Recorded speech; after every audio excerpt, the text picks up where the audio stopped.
Shandong Longchang Animal Health Product Company Limited is one leading grain feed additive manufacturer in China, serving more than 6,000 feed manufacturers and over 10 million farmers in husbandry industry, with the solutions to reduce production costs and improve production performance.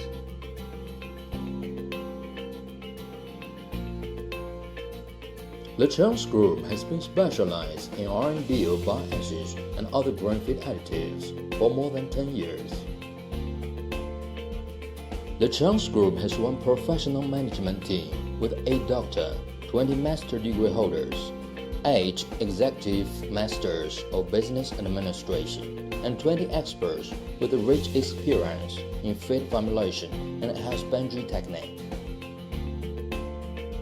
Lachance R&D Center is equipped with the most advanced testing instruments, which are used to guarantee the product quality and provide customers with lipid and mycotoxin testing services. The R&D Center has research centers for hepatobiliary and fatty acid metabolism. In July of 2014, Lachance obtained new feed additive certificate from Ministry of Agriculture of China. Bile acids can improve the digestion and absorption of fat effectively. Lachance now owns a number of invention patents for production facility, process, and testing method of bile acids. In 2011, Lachance invested $7 million and established the new factory with an annual production capacity of 4,000 tons of bile acids, which can be used in 50 million tons of feed and $7 million for feed manufacturers. Lachance launched happiness feed extracted from Eucommia omidase to replace some antibiotics and improve antioxidant capacity of the body, which plays an important role in promoting husbandry without antibiotics. In 2018, Lachance launched Eucobiotics, which is a safe and green product to inhibit bacterial growth, repel parasites, and protect the health of respiratory system and intestinal tract.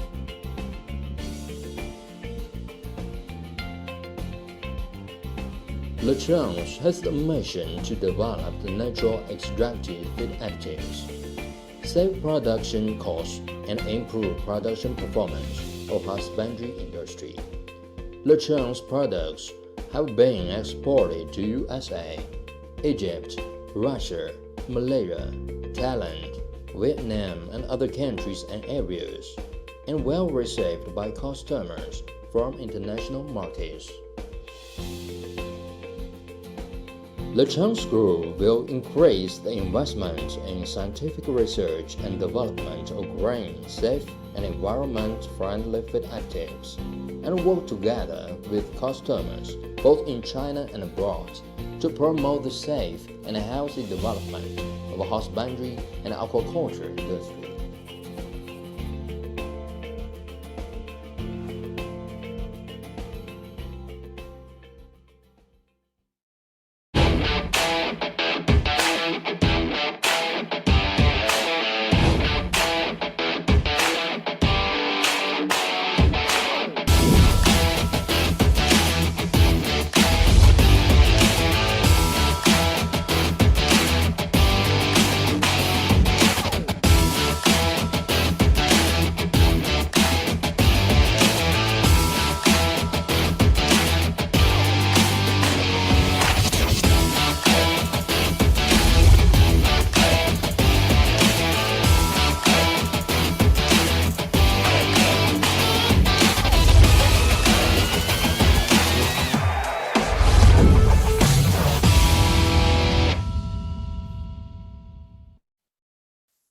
Good afternoon, ladies and gentlemen. Welcome back to the second day of our webinar on strategies to cost reduction and performance increasement during Ramadan in global Muslim countries. This is Lachance Serve Global Tour Muslim Specials, hosted by Shandong Longchang Animal Health Products Corporation Limited. My name is Mia, and I'm your moderator for today's webinar. We are grateful that you joined us yesterday wherein you watched 4 of our speakers who presented some relevant topics in the poultry sector. I do hope that the sessions yesterday helped you in some ways, and please join us again today until the end of this webinar. First, let me remind you of the following housekeeping rules. All microphones and videos of the attendees are automatically muted. And if you have any questions to our speakers, kindly type your questions in the Q&A box, which you can find below your screen, and we will entertain them right after each presentation of the speakers. Should there be any disruption during the webinar, please be patient and try to sign in again. And throughout the event, we will have our poll questions in between the presentations. So please stay with us and make sure to answer all poll questions to receive a special gift from Lachance. We also do invite you to join our Lachance regional groups to know more about them and connect for future businesses opportunities. Just scan the QR codes flashed on your screen of the area that you are from. So now let's start our program with our first speaker. He is an associate professor of poultry nutrition at the University of Guyana. And in addition to his teaching and research, he has worked closely with the poultry industry for many years. He has long and successful career as a nutritionist and R&D manager for several feed mills in Iran. He also served as a reviewer for many international and national academic journals. Please welcome Dr.Maziar Potentials to discuss the potentials of exogenous emulsifiers to improve feed efficiency and poultry industry of Iran. Everyone, for those who don't know me, my name is Maziar Potentials, and I'm a poultry nutritionist. Today, I'm going to talk to you about potential of exogenous emulsifiers to improve feed efficiency in poultry industry of Iran. Before I get started, let's take a look at birds' performance in the commercial poultry industry, which has been improved significantly over the last few years. Today, each laying hen produces roughly 420 eggs up to 19 weeks of age, with a feed conversion ratio of about 2. Each broiler breeder hen produces 148 chicks during the production cycle, and a modern broiler weighs over 3 kilograms at 42 days, with a feed conversion ratio of about 1.6. Global chicken meat production is predicted to grow by 24 million tons or 22.3% between 2014 and 2024.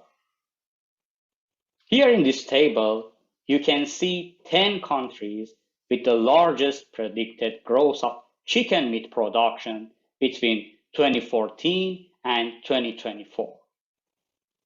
All of these countries are larger than Iran and have higher population.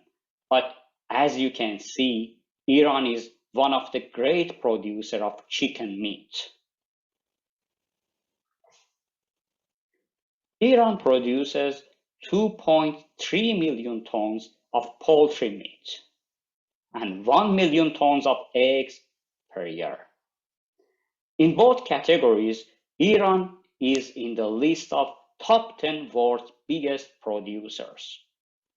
So let's say chicken meat is actually a major source of protein for Iranian people. Since modern poultry need a higher amount of energy, usually we have to prepare them a good diet. And poultry nutrition is very important. So feed is the single greatest expense in poultry production. Feed costs represent almost 70% of total production cost. Ingredients are the highest cost, and processing feed add more significant cost. So we all know the energy is the first common component factor in diets for poultry such as broiler, and we are usually adding fat or oils to poultry diet to increase the energy level. During fat digestion in monogastric animals, fat and oils are enzymatically hydrolyzed to form fatty acid and monoglycerides that are water insoluble. Due to the aqueous environment of a small intestine, fatty acid need to be absorbed as a hydrophobic component by formation of micelles. Micelle formation is naturally mediated by emulsifiers such as bile acids and phospholipids. But we have some challenges for fat or oil digestion. You know, lipids are not water soluble, and triglycerides are too large to absorb.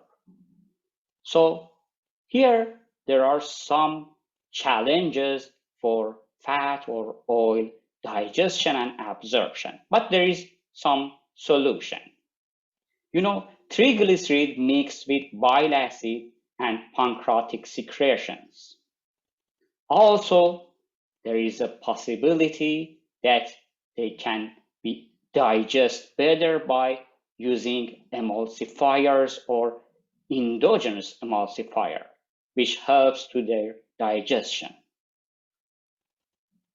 So fats and oils are commercially added to poultry feed to produce high energy and nutrient-dense diets. But not all lipid sources are equally digested and utilized by animal. So here you can see factors affecting the metabolizable energy value of oils or fats. So the main factor that affect the metabolizable energy value of oils and fats is their digestibility, which is dependent on the following factors: length of the carbonic chain, number of double bonds, presence or absence of ester bond, being in the form of triglyceride or free fatty acid, which is really important, a specific arrangement of the saturated and unsaturated fatty acid on the glycerol backbone, composition of free fatty acids, composition of diet,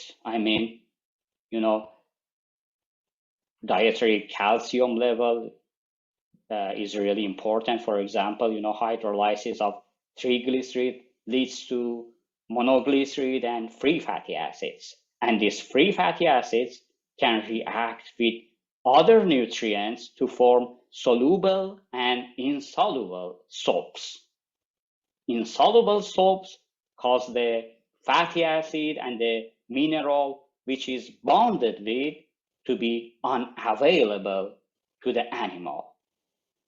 So let's say increasing calcium levels is able to reduce lipid retention in birds. Type and quantity of triglycerides supplemented in diet is also important. The other important factor is intestinal microflora.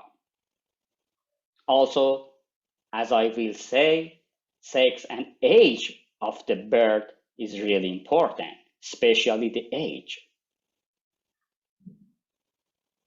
In young chickens, the digestion and absorption of dietary fats is limited because they have a limited capacity to produce and secrete bile salts. So dietary fats would remain longer in the intestinal lumen, which can result in a complete hydrolysis of monoglycerides and diglycerides to glycerol and free fatty acids, which impairing micelle formation and fat absorption. So this is one of the main issues in chicken nutrition that many researchers have tried to address. The studies have indicated that age has an effect on metabolizable energy value of diet, and gross performance of poultry are different, and you can see there are a lot of experiments that trying to address this issue. But that's why the potential use of exogenous emulsifier in poultry feed has gained significant interest as a way to improve fat absorption by young birds. Here you can see the abstract of a recently published paper on fat digestibility of soybean oil and palm fatty acids. I have highlighted the main result, and you can see by increasing age, digestibility of saturated fatty acid improved. The authors concluded that it would be, as you can see here, it wouldn't be recommended to include this byproduct in a starter feed for broiler chicken. This is a really consistent result that you can see in many trials. So let's say we have some issue in fat digestion, especially for saturated fat and in young birds. In Iran and many other countries, the use of supplemental oils in poultry diet is almost common practice because of their high energy value. In the Middle East, soybean oil is the most common source of oil used in poultry diet formulation. But the price of soybean oil is higher than the blended oils. The main reason why we don't like to use blended oils in poultry feed is that fat composition and quality are unknown and also variable. And they mostly have a lower metabolizable energy value than soybean meal. On the other hand, acid oils, which are a byproduct, usually contain a high proportion of free fatty acids and little triglycerols. They are economically interesting alternatives which are tempting for poultry producers, especially when the poultry feed cost is high. So today, the use of these types of oil is becoming more common. When fatty acids are in free form, their absorption is much lower than when they are in the form of triglycerides.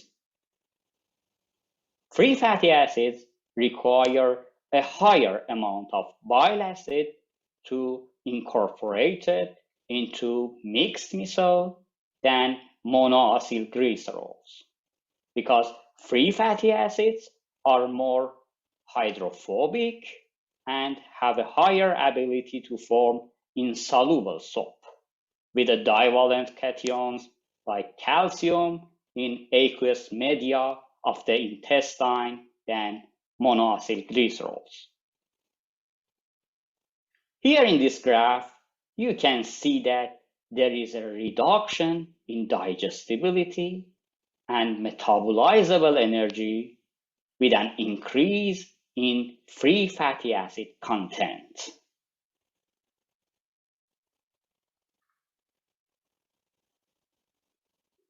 One of the things that distributor of blended oils containing high amount of free fatty acids tell you is their high energy value.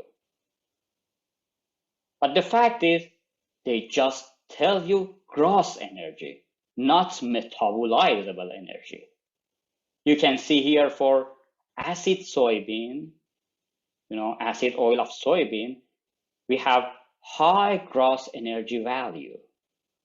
But, the most important thing is metabolizable energy value. So also you can see energy value of oils and fats are lower in young chickens during the first 3 weeks of life. So here from this slide, you can find out that energy value is different for oil and for fatty acid and blended oil as well. And fat digestion is lower when the birds are young. So, is there any way to increase digestibility of dietary fats and oil? Actually, we can make it happen by using emulsifiers in chicken diet. Emulsifiers facilitate the formation of emulsion droplets, which lowers the surface tension, stimulates the formation of micelles, causes high levels of monoacyl glycerol in the intestine, and facilitates the nutrient transport through the membrane. So emulsifiers can be used to improve fat digestibility and energy efficiency. As a result, lower energy diets can be formulated for birds while maintaining the same performance, leading to lower feed costs and more economical and sustainable production. Many types of exogenous emulsifier are available in market, such as soybean lecithin, lysolecithin, or lysophosphatidylcholine, milk-derived casein, bile acids, glycerol polyethylene, glycol ricinoate, sodium stearoyl 2 lactylate, and different other exogenous emulsifiers. Bile acids are natural, physiological surfactants that are synthesized from cholesterol in the liver. Cholic acid and kenodeoxycholic acid are two primary bile acids which synthesized in the liver, and they are conjugated to either taurine or glycine before activate secretion via the canalicular membrane of hepatocytes. Intestinal bacteria metabolize bile salt during their enterohepatic circulation, and the major biotransformation reactions include hydrolysis of conjugated bile acid to free bile acid by bile site hydrolase, and 7-alpha dehydroxylation of kenodeoxy acid and kenodeoxycholic acid, yielding deoxycholic acid and litocholic acid respectively. Bile acids are sources of active substances that can promote the absorption of fat and fat-soluble substances and protect liver health. Bile acids play an important role in improving the action of lipase for hydrolysis of lipids into triglycerides and monoacylglycerides needed for micelle production. Feeding bile acid supplements to broiler improved lipase activity and total bile acid concentration. Also, it can improve fat and protein digestibility.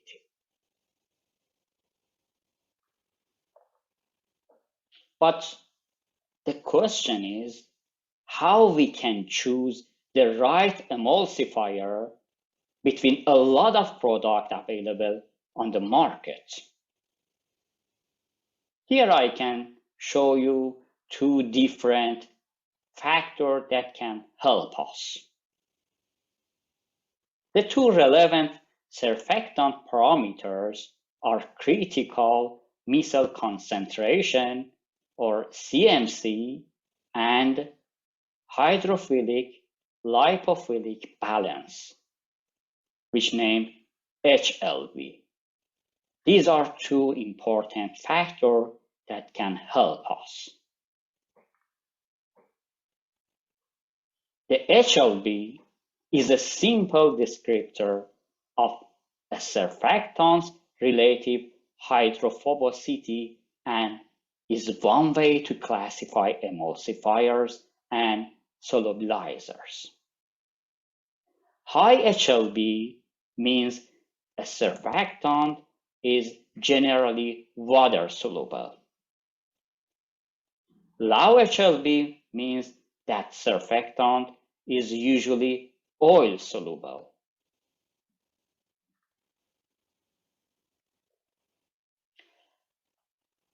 The degree of lipid or water solubility of an emulsifier is dependent on its HLB, which can range from 0 to 20. The emulsifiers with a range of 2 till 6 is suited for water in oil system, and emulsifiers with a HLB of 8 and higher is good for oil in water systems. So the HLB value of bile acids is about 19, which has very good emulsification effect than many other emulsifier products.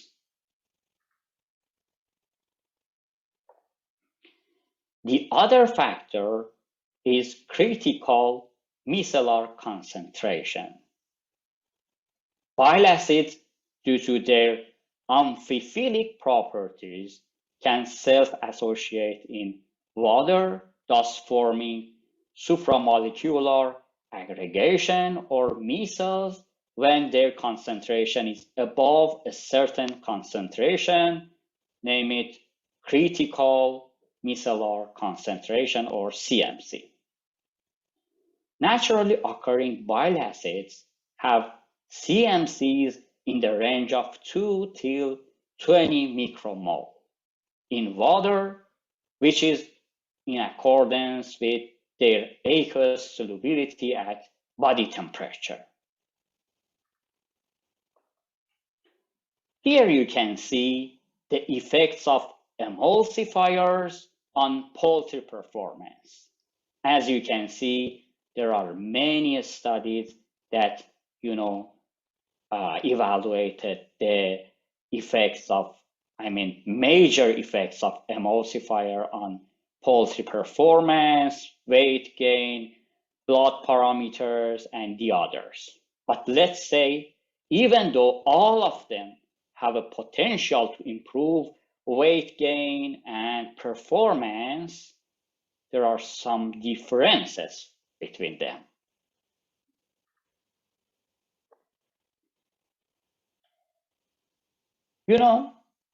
We can say there are some potential benefit from emulsifiers in young broiler chicken.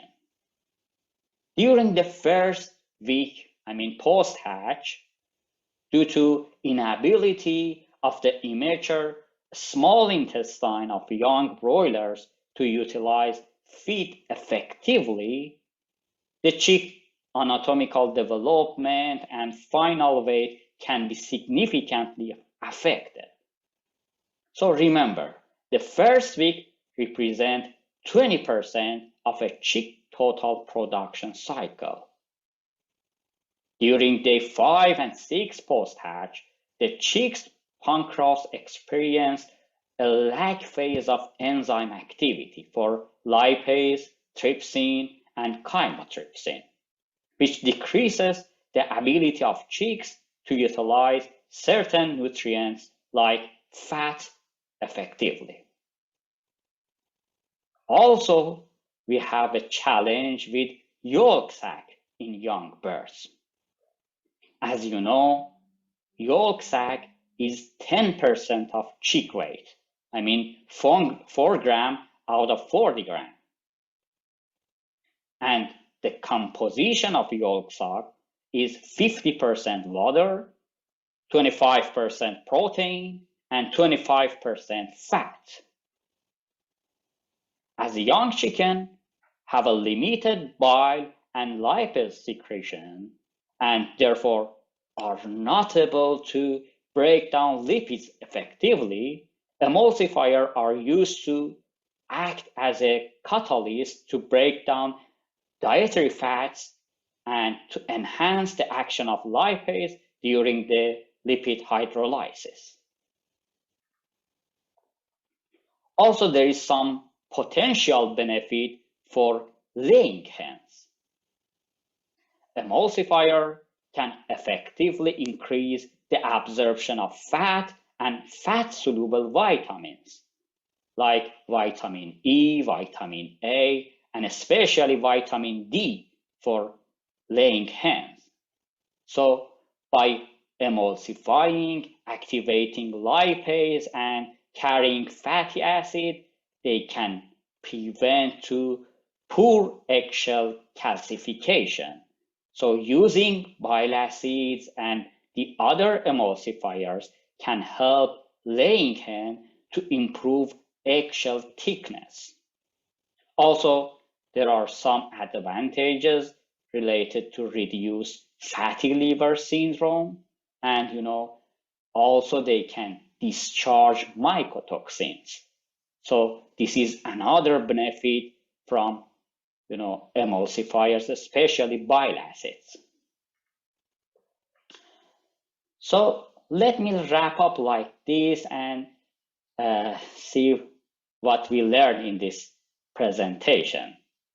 The use of emulsifier in poultry diet can increase feed efficiency, lipids absorption, growth performance, and modify blood lipids. The use of exogenous emulsifiers in broiler diets must be considered, especially when nutrient-dense diet with supplemental fat is used to maximize growth potential in fast-growing broiler strains. Clearly, the positive effect of adding emulsifiers is indicated in poorly digestible fat than highly digestible fat. When we are using blend of oils or oils including more free fatty acid compared to a pure oil, refined oil, we have to add bile acid or emulsifier, which are really important. Emulsifier can play an important role in the poultry industry's economics by increasing the digestion efficiency of dietary oils and fats. The HLV should be used as a part of emulsifier selection, as it indicates fat and water solubility on a range from 0 to 20. Thank you very much for sticking with me to the end. And If you have any question, you can email me directly, and I usually get back to you within 1 day or 2. Thank you.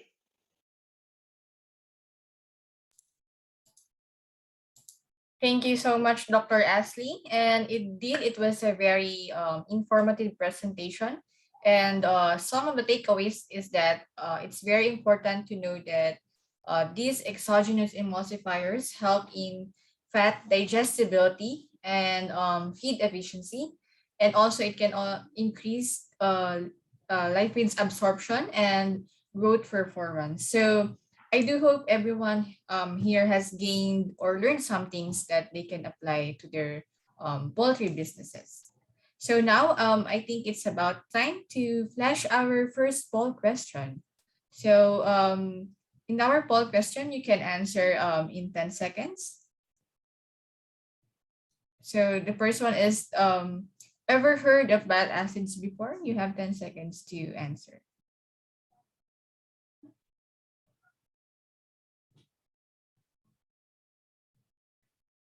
Okay, time's up.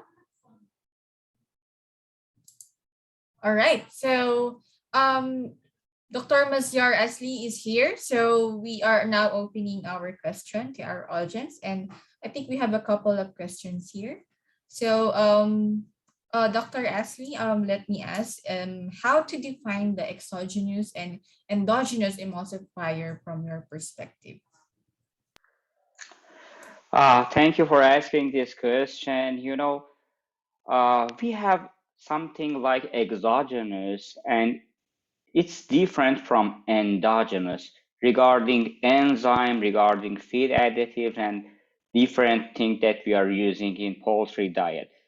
I think exogenous means something from outside, something which is like drug, something chemical, or something not producing inside the body. But endogenous means something from inside the body, something which secrete or produce inside the body's tissue or cells. So they are different. When we are telling something is endogenous, means secreting by body and is natural or physiological. All right. Okay. So we can now move to our second question. From the audience, he said that can the fat products be used for livestock, or have you done any trials in this field yet? Actually, we can use different types of fat and oil in animal nutrition. When we are talking about fat means something like lipid, which is saturated. But regarding oil, we have more unsaturated fatty acid. Both of them can be applied in poultry or animal nutrition. But for poultry, especially for young chicken, they don't have a good ability to digest and emulsify the saturated fat. So their ability is limited for saturated fat digestion. So it's better to don't use high quantity of saturated fat in the poultry diet.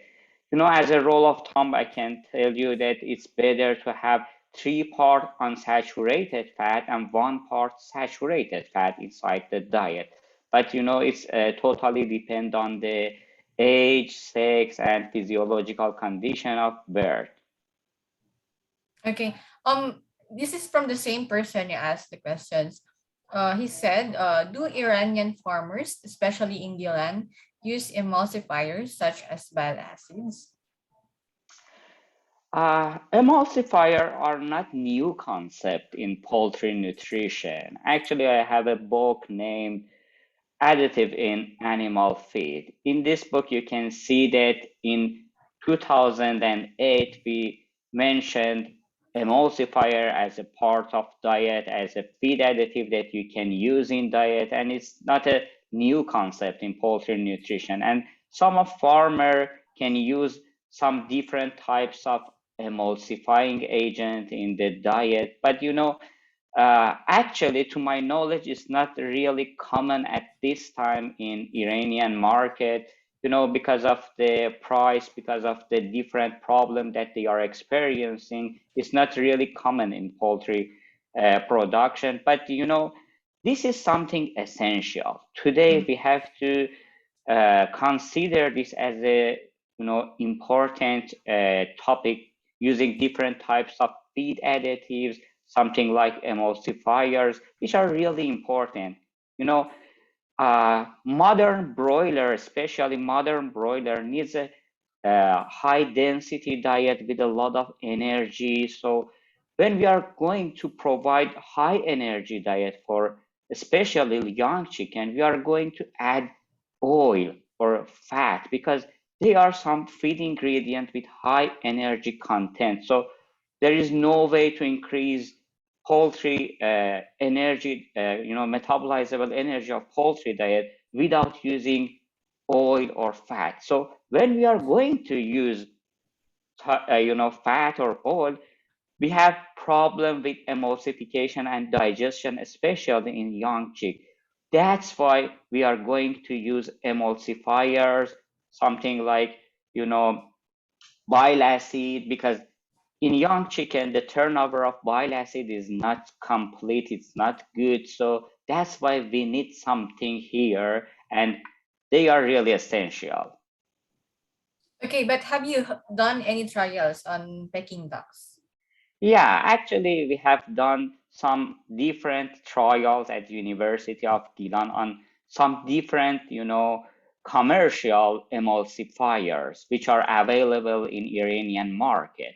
And we find good results using that types of emulsifier. I don't want to mention the commercial name because maybe it's something like competition, but using different types of emulsifier can give us really good results, especially for the first 2 or 3 weeks of life. They are really essential. They can help us to add more fat to the diet. And when you have a high energy diet, which is like dense diet, you can grow the chicken fast. In the north of Iran, where the University of Gilan is, we have a lower altitude from sea level. So that's why we don't have any challenge with metabolic diseases like ascites or sudden death syndrome in broiler chicken, and we can grow chicken really fast. So in this condition, I can recommend to add more fat or increase the energy value of diet, which can help us to, have a rapid growth rate, and this is very good. So emulsifier can help us in this condition, and we are going to publish some papers from our previous studies. So sooner or later, you can see the result of our studies. Okay, thank you so much, Dr. Ashley. And I think that's the questions that we got for you. And if you have any more questions for him, just type it in our Q&A box below, or you can also leave your email address, and Dr. Ashley will get back to you later. Thank you so much once again for having you here today. Thank you Okay, for having me. yeah. So moving on to our second speaker, let me introduce a well-known animal nutritionist and feed technologist in the region, who currently holds as a technical consultant for U.S. Soybean Expert Council for 6 years. And he had been a research scientist in agriculture research and development for 42 years, conducting research in animal feed and nutrition. He is also currently holding a position and the chairman of panel expert of Indonesia Animal Health Association to provide advice on the use of feed additives in animal production. Everyone, it's my pleasure to introduce Dr. Budi Tanjajaha with his topic on improving broiler nutrition during high price ingredients in Indonesia.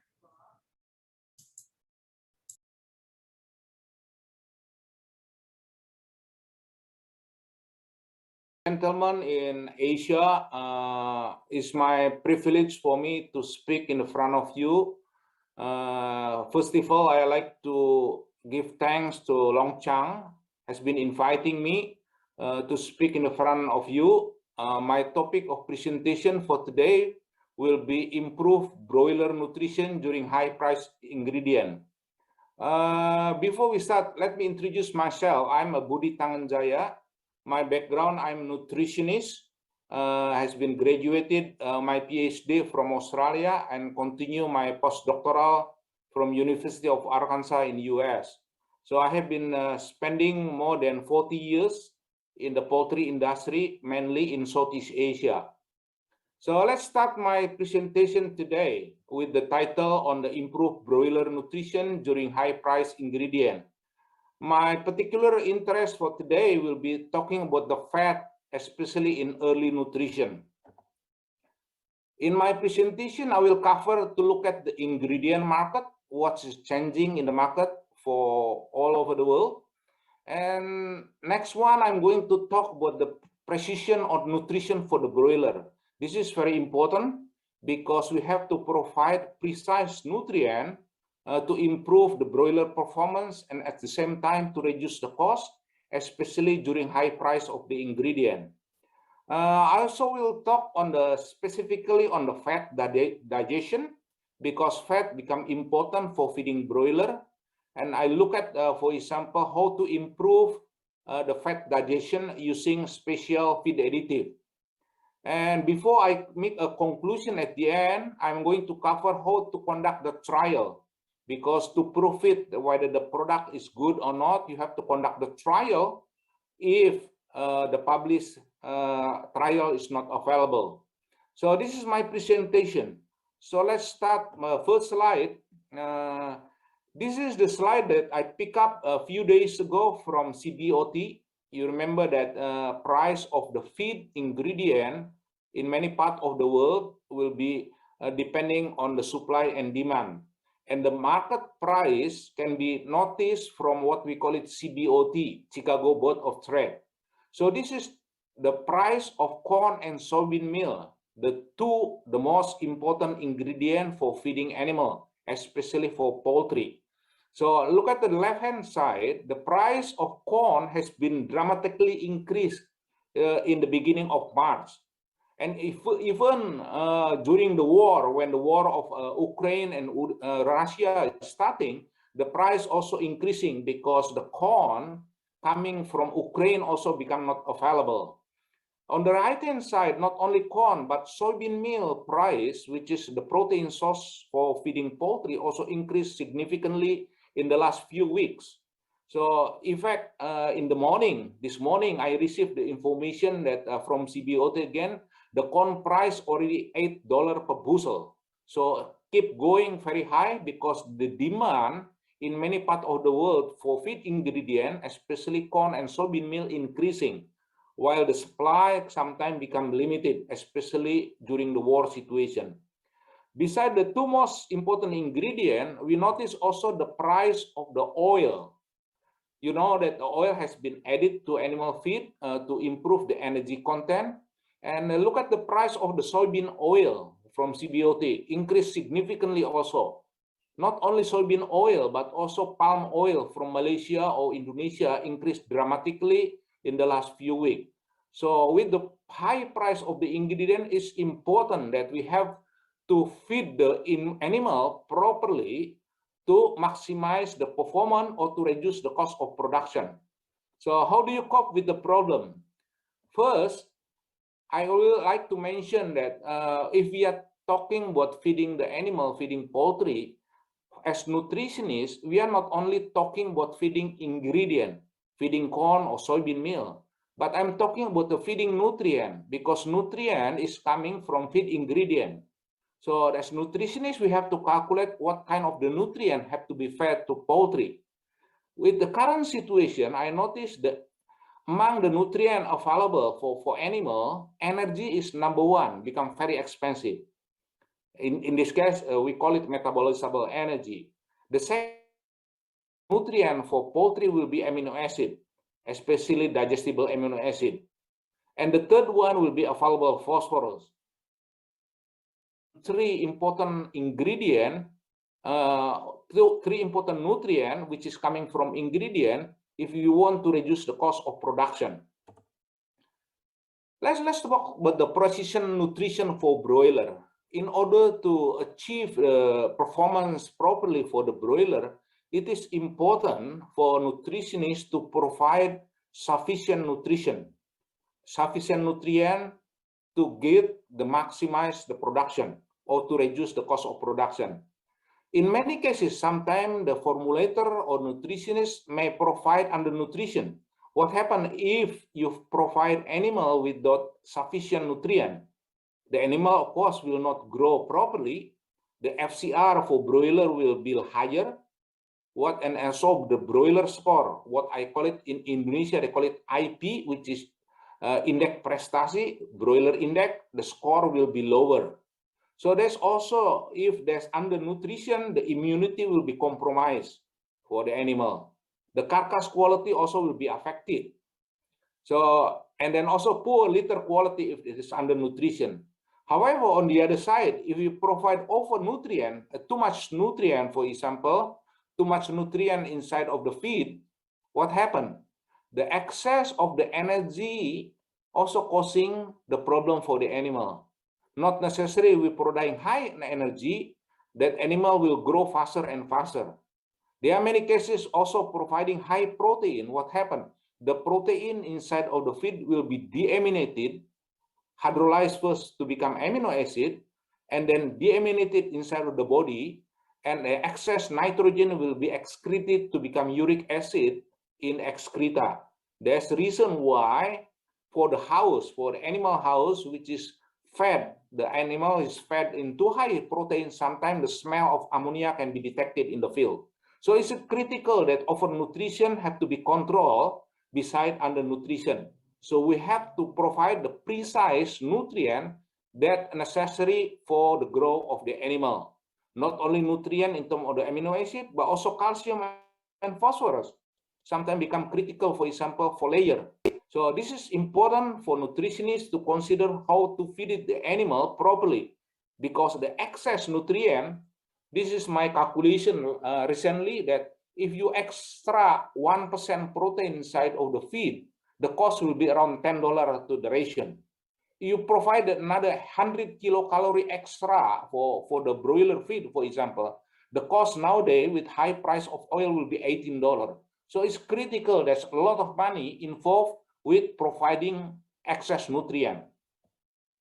Normally, the typical for the people, for the farmer, they are feeding broiler in the 3 stages. They call it the starter, the grower, and or finisher. If you look at the requirement, in fact, the requirement is not by state, like starter, grower, finisher. The requirement is like a gradual, like the graph here, which is continuously. So what happened if feeding the starter feed, for example, probably in the first 3 days, there's deficient in nutrient. However, after 3 days, probably the excess of nutrient. Similarly, during the growing period, there are certain stages that undernutrition or overnutrition. So it's critical to understand what the bird requirement. Many farmers in Indonesia, for example, they are feeding the starter feed until the end of the bird, the end of the production period. So what happens if you're feeding too much? There are a lot of excess nutrient here. There's a lot of excess nutrient. What happens with the excess nutrient will be discarded by the animal and increase cost of the production. And increase of nutrient is not really necessary to be good. Can be affecting negatively to the animals, not become positive. This is the graph that developed by Brazilian, that the growth is become continuous. And the production, the demand of nutrients is depending the production performance. Some broiler may grow faster, probably they need different animal, a different nutrient level compared to the broiler, which is lower in production. So you have to know exactly what happened with your animal before you making the feed in order to provide a precise nutrition for the animal. So what kind of the nutrient? I mentioned to you the 3 most important nutrients will be metabolizable energy, and then amino acid, and also available phosphorus. But in the formulation, the nutritionist may consider more than 30 nutrients have to be calculated. But we have to focus the 3 most expensive nutrients in order to optimize the production cost. Look at the broiler grow. I mentioned to you the grow of broiler is not step by step the starter, grower, and finisher, but it's critical that the stage of the grow demanding the different nutrient. The most critical important thing for broiler production will be during the brooding period. After brooding, of course, there's a growing period. During the development, during the brooding period, the development and maturation of the gut is happen. So we have to provide a critical nutrient to optimize the gut health. Also the skeletal, the immune system will be mature in the early stage of the broiler production, especially in the first 10 days. So it's important to provide sufficient nutrient in the first 10 days. And also the brooding period also try to develop appetite for the broiler to consume more feed. Because if the broiler consume more feed, for example, faster feed, the growth will be much faster and the maintenance cost will be lower. At the end, cost production will be lower.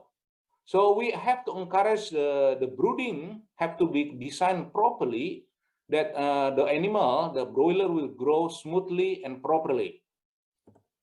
So what happens when the broiler is not growing very well? This is the data, this is the old data.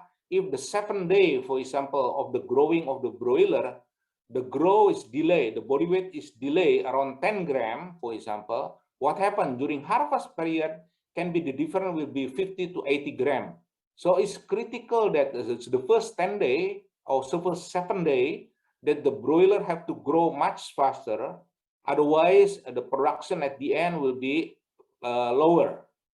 So very critical during the brooding period. So what happened with the brooding period? In the early feeding, early growing, the animal will depend on the egg yolk, residual egg yolk. But we have to develop the digestive tract properly during the growing, because in the digestive tract, there's immunity involved. In order to prevent the disease, the gut have to be clear up, gut to be healthy, because the immunity also develop in the broiler is especially in the gut. So if we can control the early feeding, will be much faster grow. And what happened, the immunity resistant to the disease is much better. But the challenge with early feeding, what happened? The digestive system of the broiler is not developed very well. The enzyme production is limited, and so the immune system is sometimes compromised. So it's critical to provide the good gut health. So let me show you what happened with the early growth.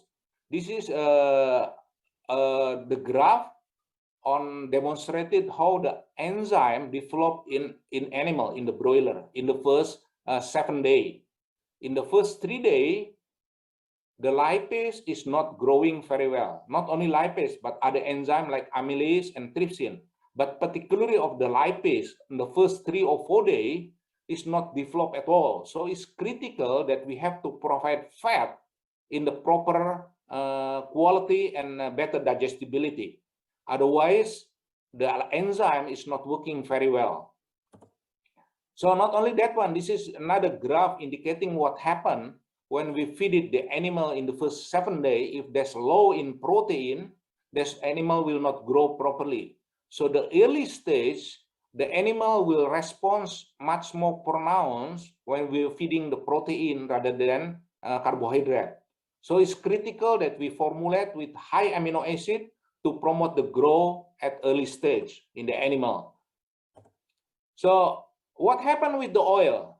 Now this is interesting subject because oil, normally to match up the energy requirement for the broiler feed, we have to provide the oil. The oil is benefit also, for example, not only for the energy, but also to improve the palatability. So the chicken will be able to eat properly. But also the oil will be important to reduce the dust in the feed mill. Because you make the feed sometimes so dusty, we spray it with the oil, for example, 0.5%, the oil will reduce the dust. The oil also will act like a lubricant in the feed mill, so you can make a pelleted feed very nicely. However, the problem is if the enzyme inside of the animal is not developed very well, especially in the early stage, the oil that we added in the feed may not be absorbed very well. So this is important to be considered when using the oil. This is the data, what happened in the early stage, developed by Julian Weissman. If you provide the soybean oil, for example, the energy can be around 8,500 to 9,000. But in the early stage, especially in the first 7 days, for example, the energy level of the oil will be very low. Why the energy is low for the oil? This is related with the lipase. The enzyme is not developed very well. So the animal will not able to utilize fat properly. So this is even worse when we are using tallow. You know that high saturated fat coming from the animal, which is tallow, is less energy level compared to the soybean oil. However, in Southeast Asia like Malaysia or Indonesia or Thailand also, so where's the position of crude palm oil? So there's a lot of report regarding what ability of the palm oil to be digested by the animal.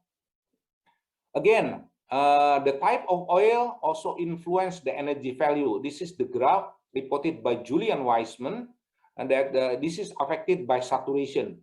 If we feed it more unsaturated oil, unsaturated fat, the energy content will be higher. So we have to select the oil which is high in unsaturated and reduce amount of the saturated fat for feeding broiler. So what happened to improve fat digestion inside of the young animal? There are several techniques has been proposed. In this case, is they develop feed additive in the market that can improve not only digestion of the fat but also improve the gut health. So what kind of the additive available in the market? Some company try to introduce the lipase. You remember that the lipase is deficient in the early stage. So the company try to promote lipase to be added in the feed so we can contribute more lipase in digestive system. Some people try to use the antibiotic growth promoter replacement. Say, for example, they try to use essential oil to replace AGP so they can improve digestion inside of the gut. Some people try to introduce also emulsifier. There's lecithin has been developed in the market that can be used to emulsify the fat that can improve digestion. But of course, lately, there are bile acid. The bile acid, you know, the digestion system of the animal, they produce the bile acid naturally, they can improve digestion. Now, the bile acid can be developed commercially, they can be applied inside of the feed. So most fat is really not digested well, as I mentioned to you, for the young animal. So there's opportunity that we can select possibilities such as bile acid to improve fat digestion. So let's consider what happened with digestion of the oil inside of the animal. The bile acid inside of the animal normally acts like emulsifier because they have hydrophobic side and hydrophilic side. So they can make emulsion inside with the fat. So by making the emulsion with the bile, for example, the fat will be access to water. While the enzyme, the lipase enzyme, normally working in the water solution. So by making the emulsion, the lipase enzyme can work very well to digest fat. When the fat is digested, they can produce free fatty acid or monoglyceride. They can facilitate also to get the better absorption of vitamin, especially fat-soluble vitamin. So this is critical that the bile acid have to function properly inside of digestive tract of the animal. So the mechanism again here, we can draw it here that this is a TAG, what we call it 3-acylglycerol. 3-acylglycerol, in order fat, which is 3-acylglycerol, to be absorbed by the animal, they have to be hydrolyzed first using the lipase.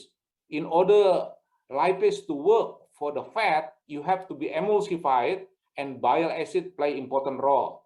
So after the lipase working very well with fat, they produce monoglyceride and also free fatty acid. And this monoglyceride and fatty acid will be absorbed by the intestine of the animal to provide the energy for the broiler. So it's critical that the emulsification should be developed inside of the digestive animal. Look at the bile acid. The structure is similar like a cholesterol. If you look at the structure, and the good thing with bile acid, what happened? the bile acid will work as emulsifier, but at the end of the digestive tract, the bile acid will be absorbed again, so can be recycled inside of the animal.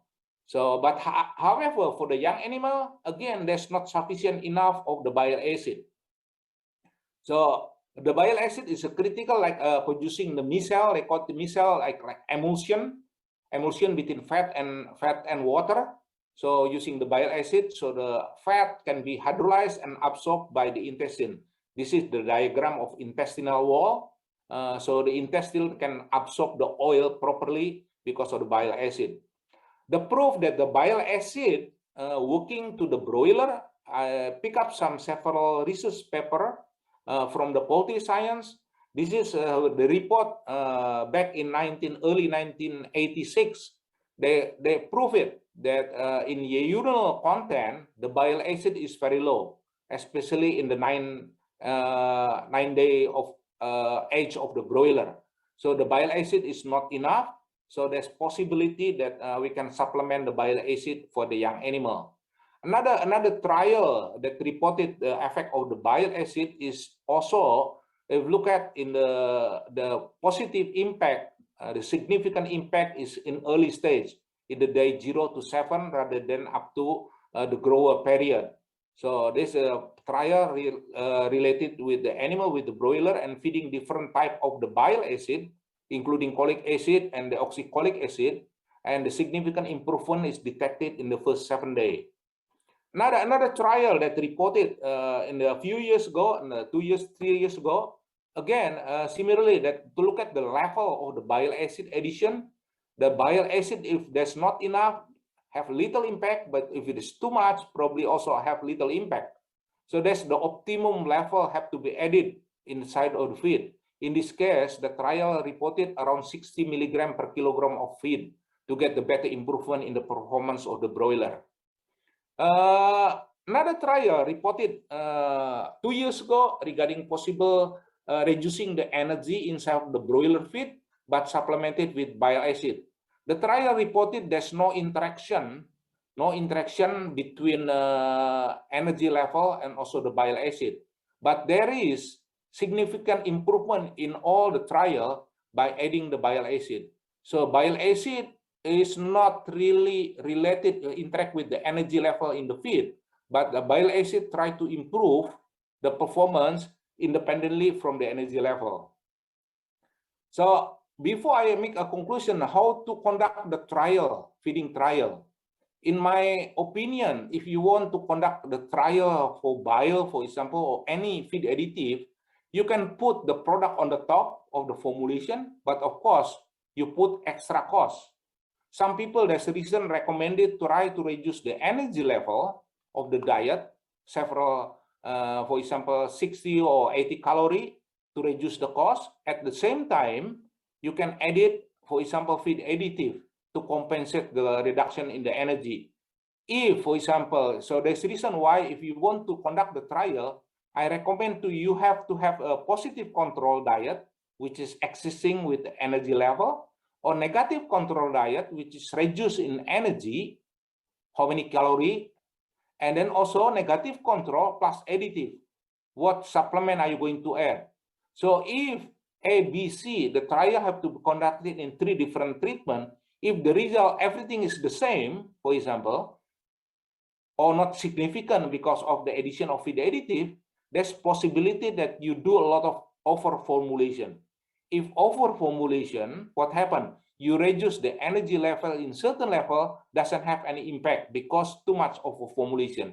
So in order to conduct the trial properly, you have to know what the requirement of the energy inside of the broiler. Try to put the energy level just barely enough for the performance. And then from that point, you have to reduce the energy level to get the negative control. So at least 3 different diets have to be conducted if you want to do the trial for the broiler to prove it whether feed additive is working well or not. So however, at the end of the day, when you try to consider using feed additive, first you have to look at the efficacy, whether the product is working or not, and you have to understand whether the product, what the mechanism that the product can improve the performance. So you have to review the literature. You have to look at the study properly to look at the possible efficacy. And secondly, to prove it in the trial that the product will improve efficiency, either performance getting better or cost production getting lower, or both of them, improve performance and cost reduction at the same time. So you have to prove it, the efficiency of the product. However, you have to consider also of the risk, because many trial it doesn't prove it at all. Because why? Because you are feeding over nutrient in many parts of the world.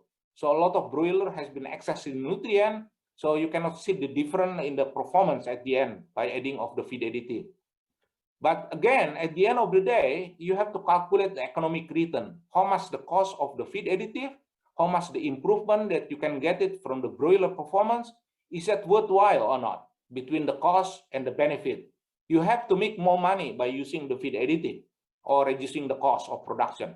Not based on the feeling, oh, I feel this is good, is that. Many farmers think like that. So no, I recommend that you have to conduct trial properly, study properly, and calculate properly. So purpose of feeding broiler, you have to remember that. Are you going to maximize the performance like a broiler index, FCR, or lowest cost production? In the difficult situation right now with the high price ingredient, I suggest you have to consider what lowest cost production based on the current price ingredient. You have to look for possible alternative. You have to use ingredient properly, like fat, using fat properly, and improve digestibility. At the end of the day, you have to reduce the cost production to produce, for example, 1 kilo of the broiler or 1 kilo of the carcass. So this is my presentation. I will like to conclude my presentation that I mentioned that cost of feed ingredient continue to increase probably up to the end of the year, because the production supply and demand and geopolitical situation will influence the cost of the feed ingredient. Because the high price, especially the energy, including the fat, you have to calculate properly that energy is expensive. And for feeding broiler, early nutrition has become critical, because early nutrition will impact the future growing.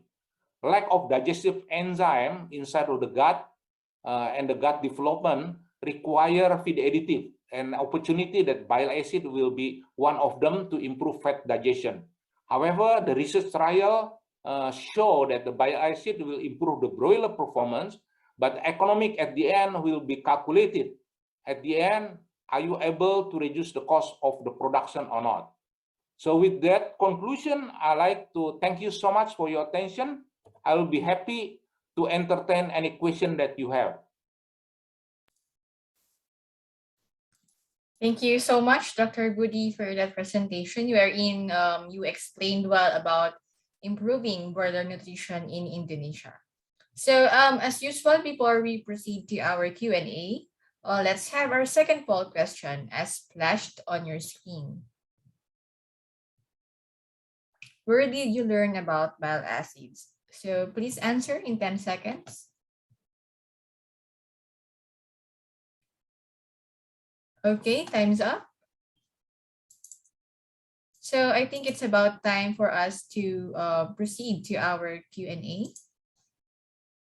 So Dr. Budi, kindly join me now, and we will pick some of the questions from the audience. So one of the question is, do you use coconut oil in an animal diet instead of tallow or palm oil? Are you able to hear me? Yes, sir. Yes. Okay, good. Okay. Okay, in my experience playing in Asia, in Southeast Asia, the coconut oil is used mainly in the Philippines because availability. But in some country like Indonesia is the largest, or Malaysia is the second largest of the palm oil production, we normally use palm oil. Of course, you can use the coconut oil. You can calculate because the energy level is different. But in general, for cooking oil, for example, in Indonesia, coconut oil will be cost more expensive, double in Indonesia. So we prefer to use the palm oil at the moment. There's possibility also we can use it palm oil fatty acid distillate, which is mainly a lot of free fatty acid. But you have to consider how much the energy level of feeding broiler. Anyway, any type of oil is still possible. Some area using used cooking oil, the people call it yellow grease, that is possible to be used also. But you have to measure anything, the oil that you're going to use, you have to check the quality, because quality affect like the moisture, insoluble material, or unsaponifiable, including fatty acid composition, because affecting the value of the metabolizable energy. Over. Okay. So, and on to our next question. He asked that apart from corn, is there any material that can be used as alternative energy source for poultry? Because his reasoning is that we can't always depend on corn with the current geopolitical issue. No, not necessarily that animal have to use corn, because corn is one of the cereal available in the world, which is high in energy. So in order to replace corn, there are available cereal depending on the. Some people may use, for example, wheat. When wheat is become economical to be used in some area, like in the Philippines, because corn become very expensive, local corn, and importing corn have to pay a lot of import duty. So a lot of people using wheat. However, when the price of wheat is going up also, sometimes the people may consider other cereal. Sometimes certain type of the year, the barley, for example, from Australia become available, and it can be very economically to be used for feeding poultry barley. In some people may use sorghum, for example, when the sorghum become available, any of the cereal can use, but you have to know the quality of the cereal. Secondly, in some area like Indonesia, for example, or Thailand, cassava can be used as the source of the energy. The cassava can be replaced, can be used to replace partly of the corn. So any kind of the available material, when the price become economical, you can use it. Not necessary that animal. Over.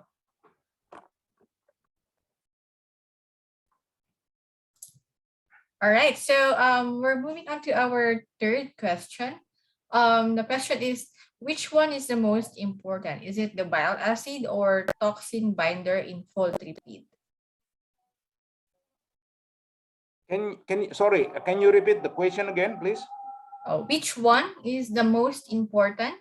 Is it the bile acid or toxin binder in poultry feed? Wow, this is interesting question, because we can compare two different feed additive, because the mechanism is totally different. The toxin binder, you can use it for absorbing the toxin when the toxin has been detected in the feed. But bile acid has been used as emulsifier to improve stability of the fat. So totally different. What depending what, so we recommend you have to review what kind of the feed additive you're going to use, because different feed additive may have a different purpose and also different mechanism.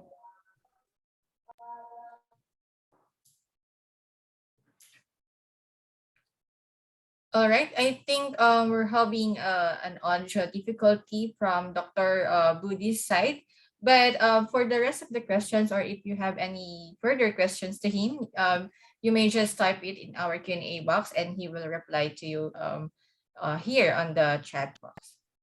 Okay, so thank you so much, Dr. Budi, for your time today and for your presentation and answering some of the questions. Okay, thanks for the question too. Bye-bye. Okay, so thanks for the question all right. too. Bye-bye. So we're now jumping to our third speaker, who specializes in poultry science and animal welfare.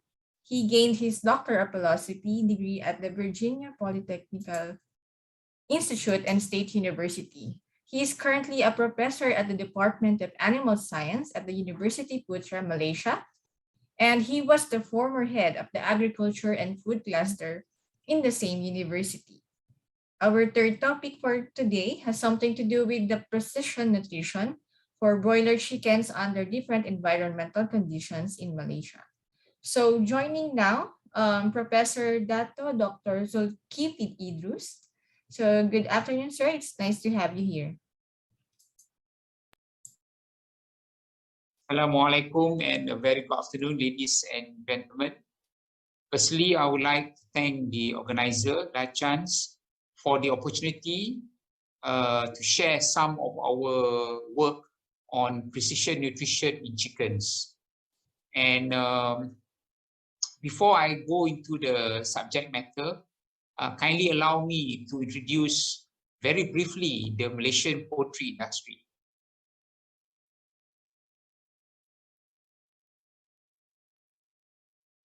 Okay, the Malaysian poultry industry is the most advanced subsector in the livestock sector.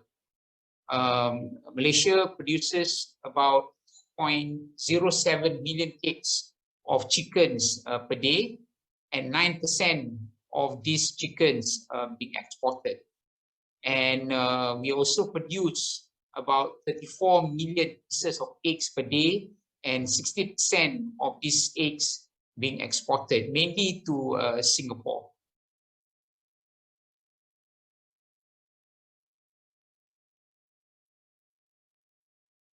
Okay, and in terms of self-sufficiency ratio level, as shown here, we are almost self-sufficient in terms of poultry meat, 98.2%.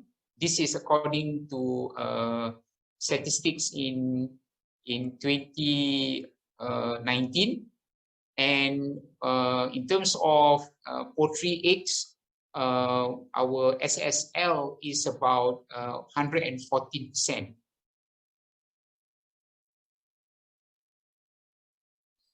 And Malaysia has one of the highest per capita consumption rates in the world for chicken.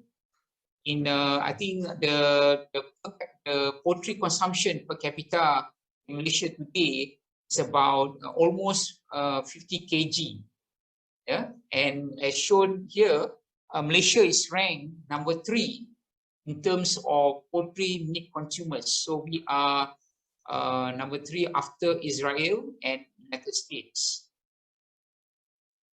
So Malaysians love chicken meat very much, as shown here. Okay, as we know, the poultry feed comprise mainly corn and soybean. So corn and soybean made up about 80% of chicken feed, and the others mainly palm oil, rice bran, vitamin, minerals, and so on. And the thing is that almost 100% of corn and soybean meal used by the poultry industry in Malaysia, they are being imported. So we are almost totally dependent on imported corn and soybean meal. And as we know, I think the figure must be more or less the same as in other countries. But as shown here, the cost of producing a broiler chicken in Malaysia, 70% or more than 70% comprise the feed costs. Okay, so the others and next is the day-old chick. So feed cost is very important in determining the cost of producing chickens in Malaysia and also in other parts of the world. And as I mentioned just now, we are totally dependent on imported feed grain, mainly corn and soybean meal. So because of that, the industry is to some extent very vulnerable. And of late, there is a significant increase in the price of corn, as shown in the graph. You can see the price of corn has soared dramatically, starting from, you can see from September 2020 to December, the price of corn has increased very significantly. And the latest information I received, the price of corn this month has reached to about 1,900 ringgit Malaysia. Okay, so $1 is equivalent to 4.33 ringgit Malaysia. So the price of corn is extremely high today. And same thing with soya bean, as shown here. The price of soybean has also went up dramatically, and today the price of soybean meal in Malaysia is about 2,900 ringgit Malaysia per ton. So this is very high. And sorry, and because of the significant increase in the price of corn and soybean, the price of chicken feed has also soared significantly, as shown here. So in March this year, the price of chicken feed has reached about 2,700 ringgit Malaysia per ton.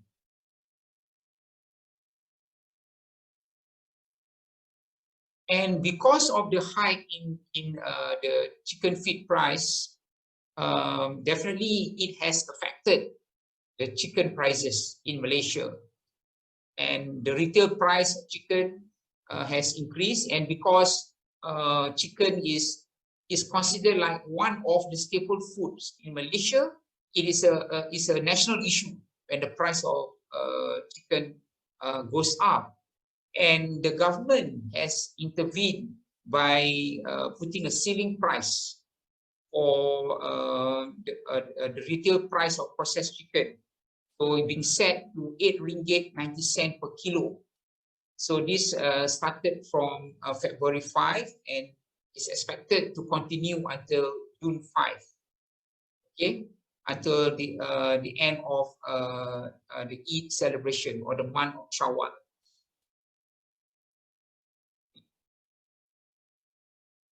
Okay, the ceiling price probably is good to the consumers, but to the farmers it could be a big problem. So some farmers are not able to operate anymore because of the dramatic increase in chicken price. Sorry, dramatic increase in chicken feed price, and with the ceiling price being set by the government, the farmers are struggling to make a business out of chicken rearing, and some farmers claim that they are losing about 200 million ringgit per day with the ceiling, with the price ceiling. And at one time there was a shortage of chicken meat supply in Malaysia, because some of the local farmers have stopped operation because they are not able to profit, and the government again has intervened and allowed importation of frozen chicken. And this is to ensure constant supply of chicken meat. And other than that, to safeguard the livelihood of the farmers and to ensure that the broiler farmers in Malaysia can continue to operate, the government has provided subsidies. The government has subsidized 60 cents per kg for chicken. So every kg of chicken produced by the farmers, the government will provide a subsidy of 60 cents for chicken and 5 cents per egg. So these definitely have or has helped the farmers to ensure that they are operating in a profitable manner. Okay, and because of this increase in chicken feed price, which resulted in the soaring of the retail price of chicken. It is very important for us to look into the issue of precision nutrition. Okay, because feed costs, as I mentioned earlier, feed costs account for about 70 to 75% of the total production cost. So precision nutrition is very important for both producers and nutrition suppliers. So what exactly is precision nutrition? It can be defined as meeting the nutritional needs of an animal under a specific set of conditions without under or overfeeding energy or a single nutrient. And the decision as to which feeding strategy is used may have a huge impact on the overall profitability of any broiler operation. And other than that, precision nutrition, in particular the protein content in the chicken diet, I mean, by practicing precision nutrition, can also reduce environmental pollution. Okay, so the big question now is, can we feed broilers below the recommended nutrient values? Okay, so I have here the COP 500 nutrition requirement.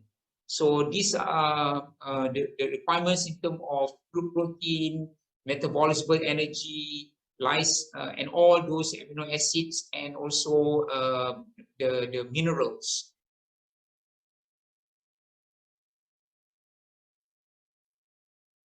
Okay, and when we talk about precision nutrition, we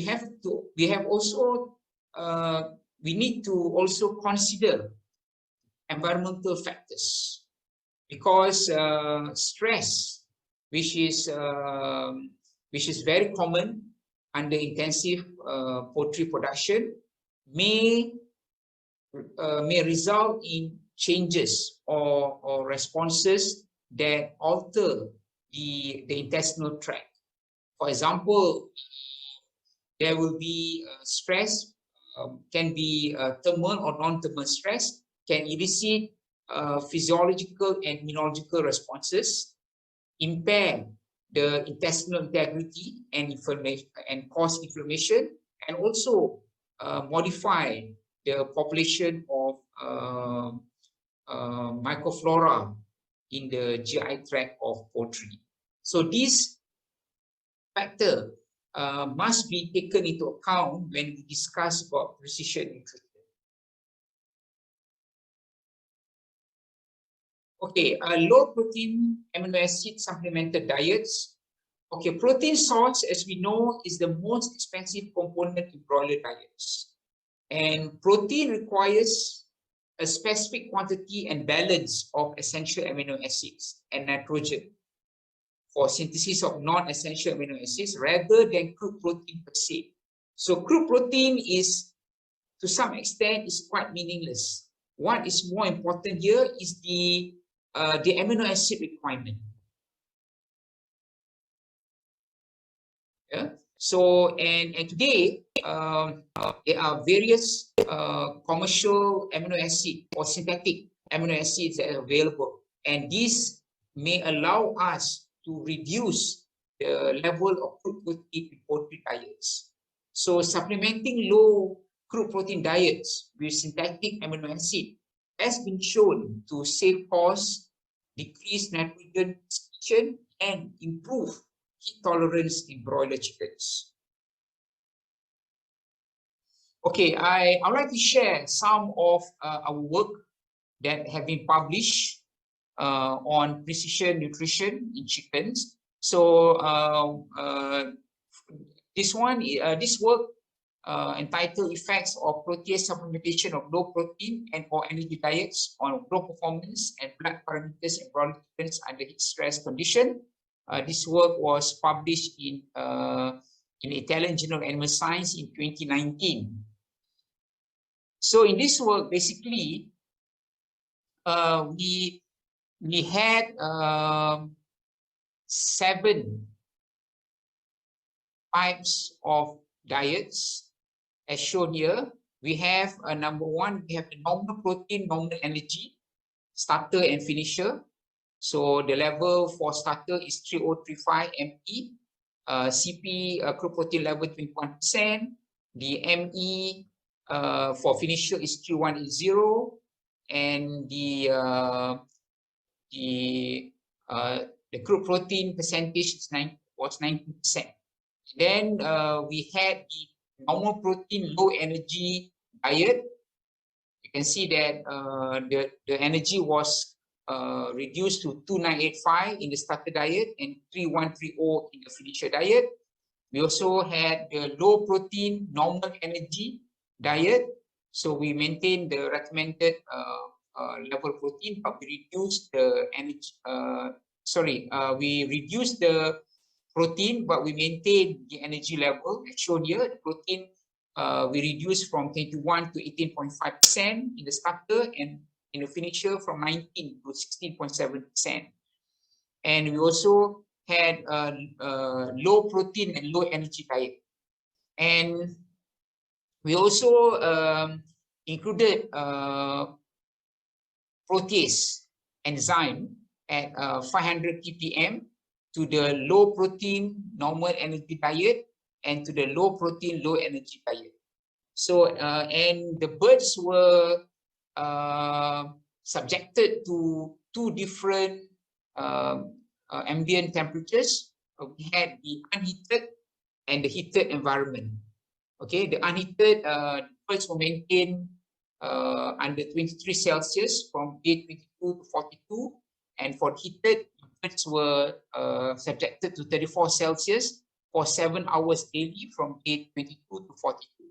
So this data are showing the feed intake of the birds from day 1 to 42, and as shown here, there was no difference in terms of feed intake among the diets, irrespective and the unheated or heated environment. And I would like to emphasize that all experimental diets were fortified with synthetic feed-grade lysine, methionine, threonine, and tryptophan to provide the minimum amino acid recommended levels for POC 500.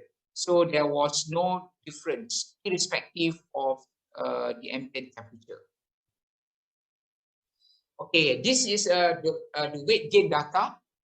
All right, as shown here, there was no difference in terms of weight gain among the diets when the birds were raised under unheated environment. Okay, but when the birds were subjected to cyclic heat stress, you can see there were significant differences among the groups. You can see that birds fed normal protein, low energy, and normal protein, low energy plus protease. They showed the highest weight gain, but not significantly different from control. But other groups, although they were these last 4 diets, although they had lower weight gain compared to the normal protein, low energy diets, but not different, not significantly different from the control diet, as you can see here.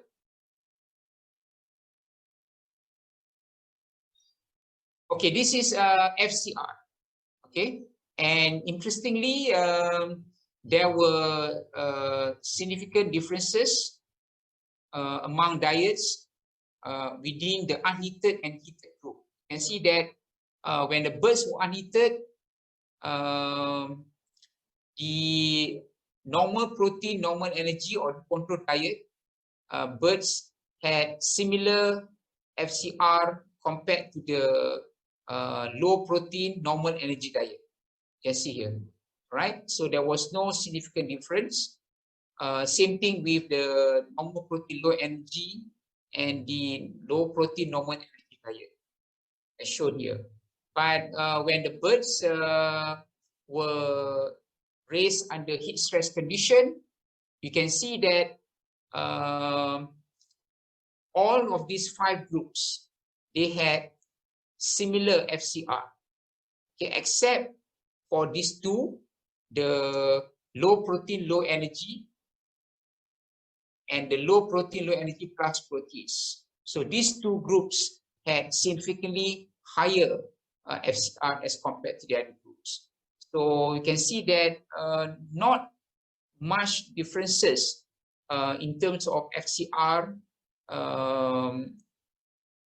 under heated and unheated environment. Okay, in this study, which was published in British Poultry Science in 2018, we determined the effect of supplementing diet other than the meeting the requirement of the limiting amino acids. We also look at the effect of supplementing diet with glycine. Glycine is a non-essential amino acid, but it is important for metabolic processes in poultry, and also for the production of uric acid. Okay, so in this study, we had 4 diets as shown here: normal protein, normal protein throughout, from normal protein level during the starter and finisher phases. Second, NPLP, normal protein during starter and low protein during finisher. And the third group, low protein starter, normal protein finisher. And the fourth group, low protein starter and low protein finisher. So as shown here, the normal protein was 222 grams per kg for the starter and 195 grams per kg for the lower diet. So the low protein,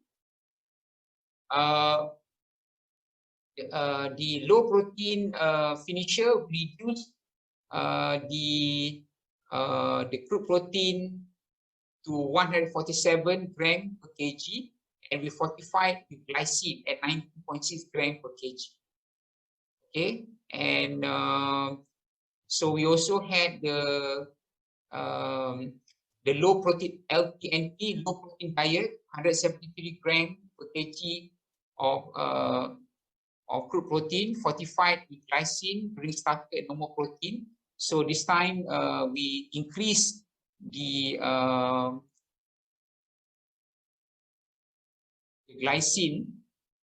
We also included glycine. And the third group, low protein during starter and low protein during the grower period. Okay, so and we had 3 environmental conditions. We had the unheated group. Second, we had the cyclic heated, where the birds were heat stressed for 7 hours every day. And the other group, the birds were subjected to heat stress throughout the rearing period. So, okay, as shown here, let us look at the first environment, which is unheated. Okay, there was no difference in feed intake among the 4 dietary groups.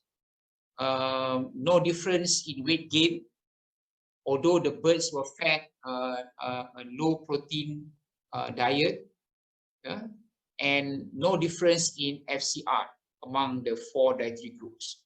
Okay, and if you look at the cyclic heated,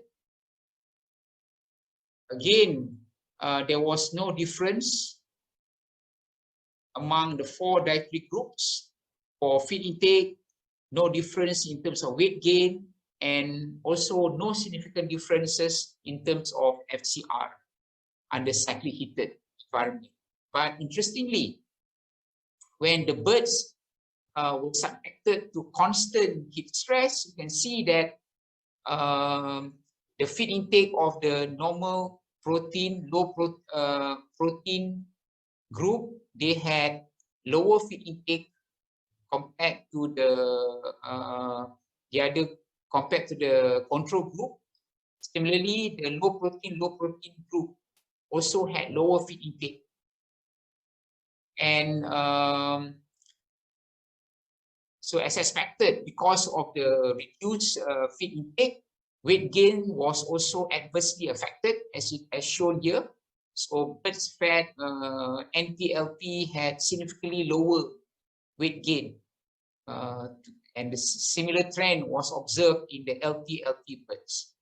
And with regard to FCR, you can see that the NTLP birds had, and the LTLP birds, these two group of birds had significantly higher FCR as compared to the control, and also the LTNP group. So what we can conclude from here is that the effect of reduced protein or crude protein in diet vary according to the environment. So under unheated and cyclic heated environment, diet did not have a significant effect on feed intake, weight gain, and FCR.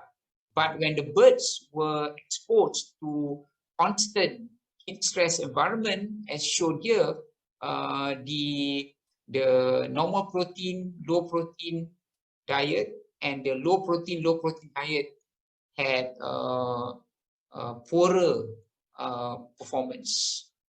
So at the same time, it shows that fortifying diets with glycine, a diet with lower protein, can result in equivalent performance as compared to the control birds. So this can be beneficial in terms of cost reduction. And other than heat stress, another common stressor in intensive production system is high stocking density.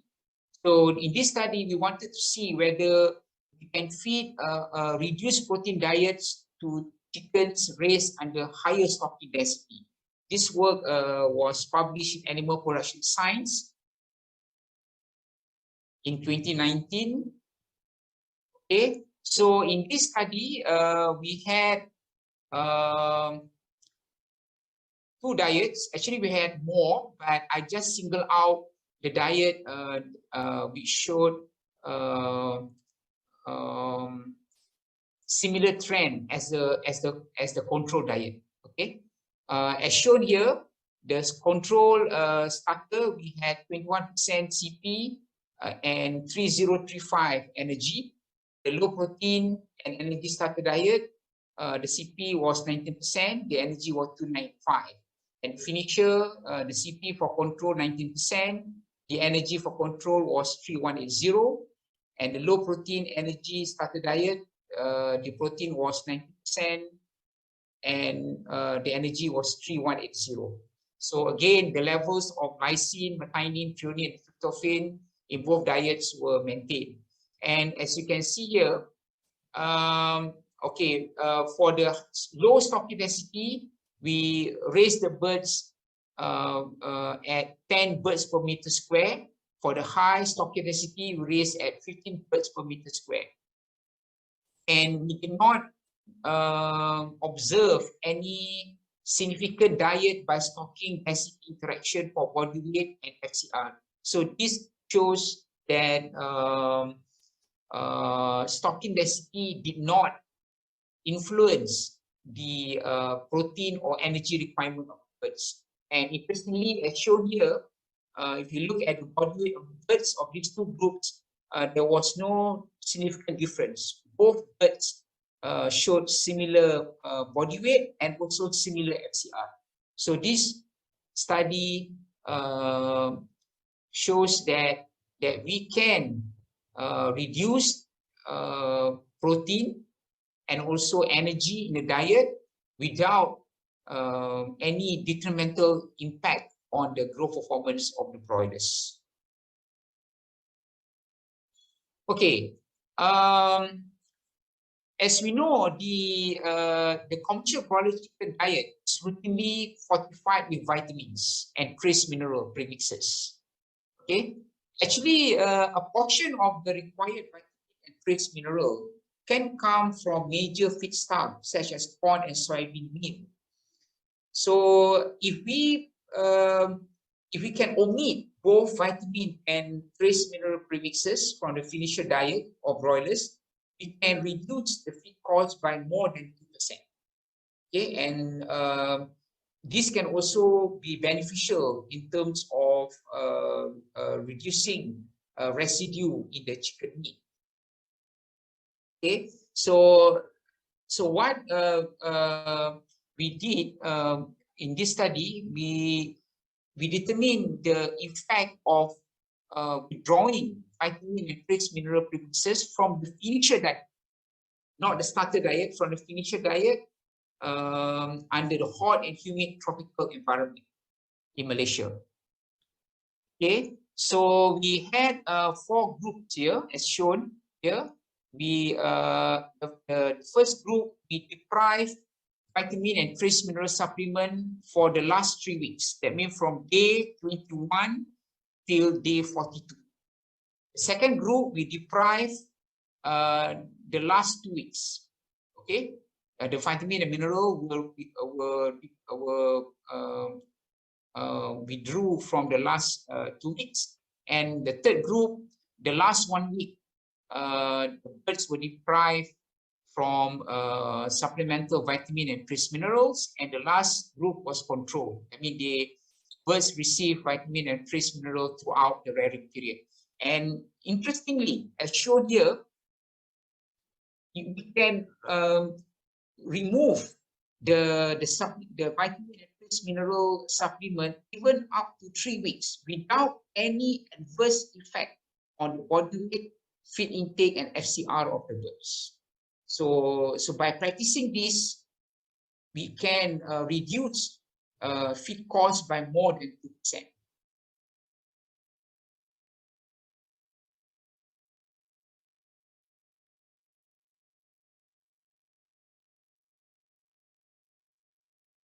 Okay, I missed one point here. Actually, in this study, we also conducted this the same experiment under low and high stocking density, and both under both environments, the bird showed the same trend in terms of body weight, feed intake, and FCR. Okay, as I mentioned earlier in my presentation just now, Malaysia is totally dependent on imported corn as a source of energy for poultry. So the big question is, can we replace corn in poultry feed?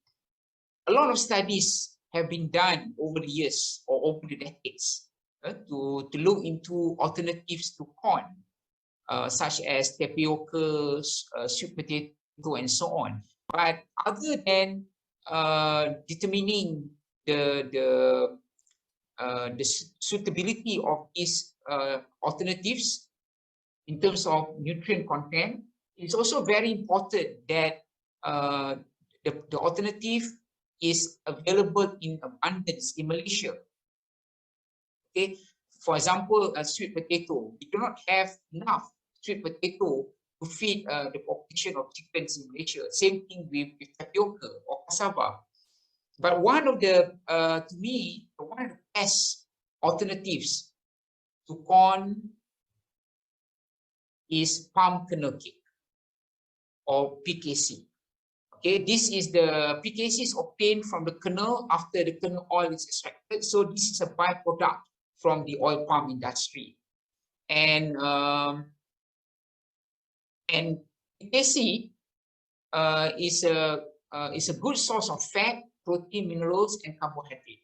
And Malaysia produced about 2.3 million tons of PKC in 2021. So Malaysia is the second highest world producer of PKC. So as we know, PKC is, we can feed a very high level of PKC to ruminants. There's no problem. Although PKC, the level of fiber is high, it can be as high as 20%, but it's not a problem for ruminants. But for non-ruminants, like poultry, high fiber diet can cause problems to the birds. So actually, we have done a number of studies looking at how we can reduce the fiber content in the PKC, and we found that one of the most practical ways of reducing fiber in PKC is by removing the shell, or by having a de-shell PKC, because the shell of the PKC contains a lot of fiber. So by reducing or by removing the shell or reducing the level of shell in the PKC, we can reduce the fiber content, and it will be more suitable for chickens. We have done several trials, and we showed that the de-shell PKC can be provided to chickens up to 25% without any adverse effect on the growth performance. And of course, if we can cut down the use of corn, it can have a significant impact in terms of feed costs.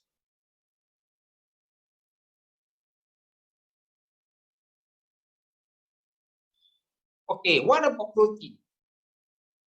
So should we be relying on soybean meal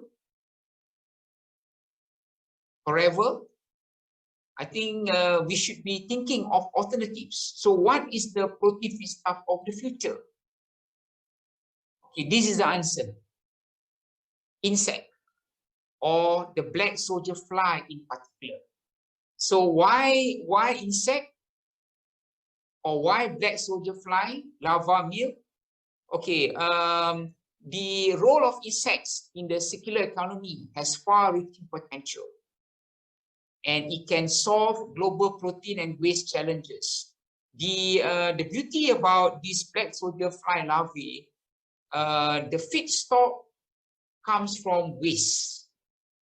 Okay, so so that means other than it can be a source of protein for poultry, at the same time it can solve, or it can manage waste problem. Okay, the waste here can be waste from the oil palm industry, can be kitchen waste, domestic waste. So so it can reduce our headache about managing waste. All right, and it has the production of this black soldier fly larva has little environmental impact, as shown here. In terms of land use, it's much lesser if you compare the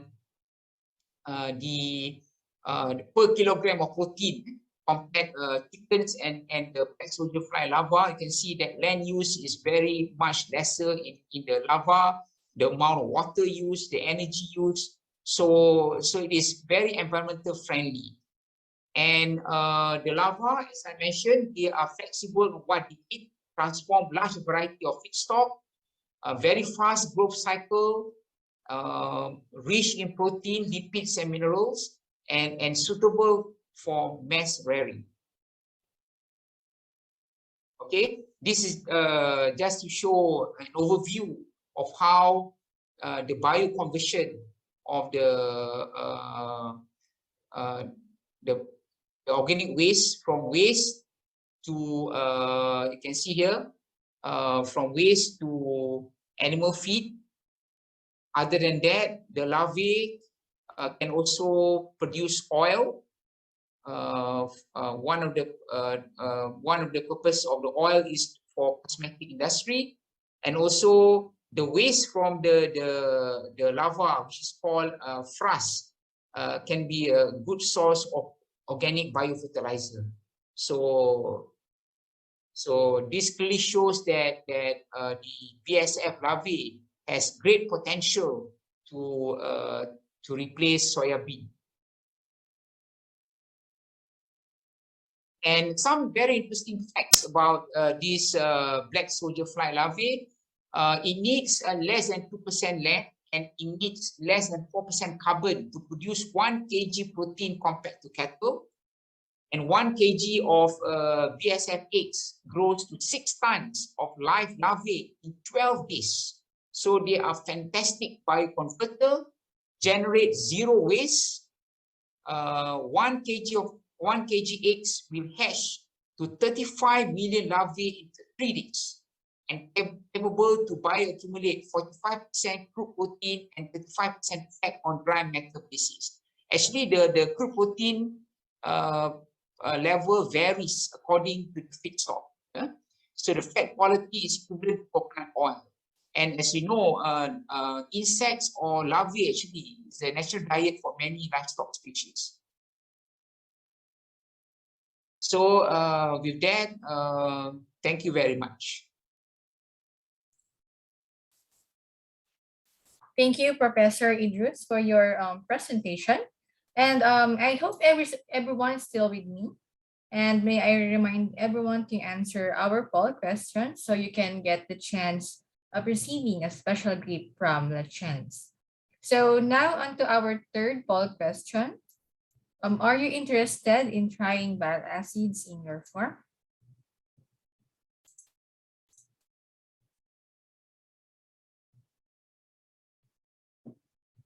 Okay, time is up.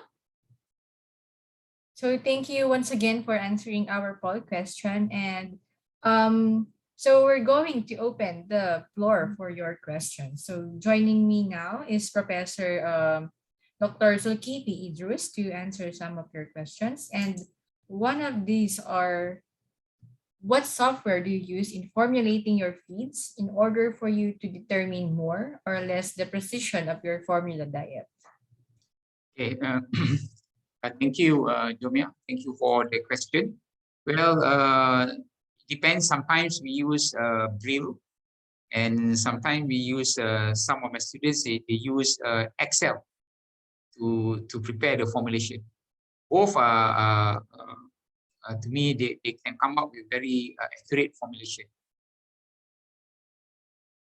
Okay, so the other question is why breed company still recommends high crude protein level? Okay, I think for the breeding company, I think they have to be on the safe side.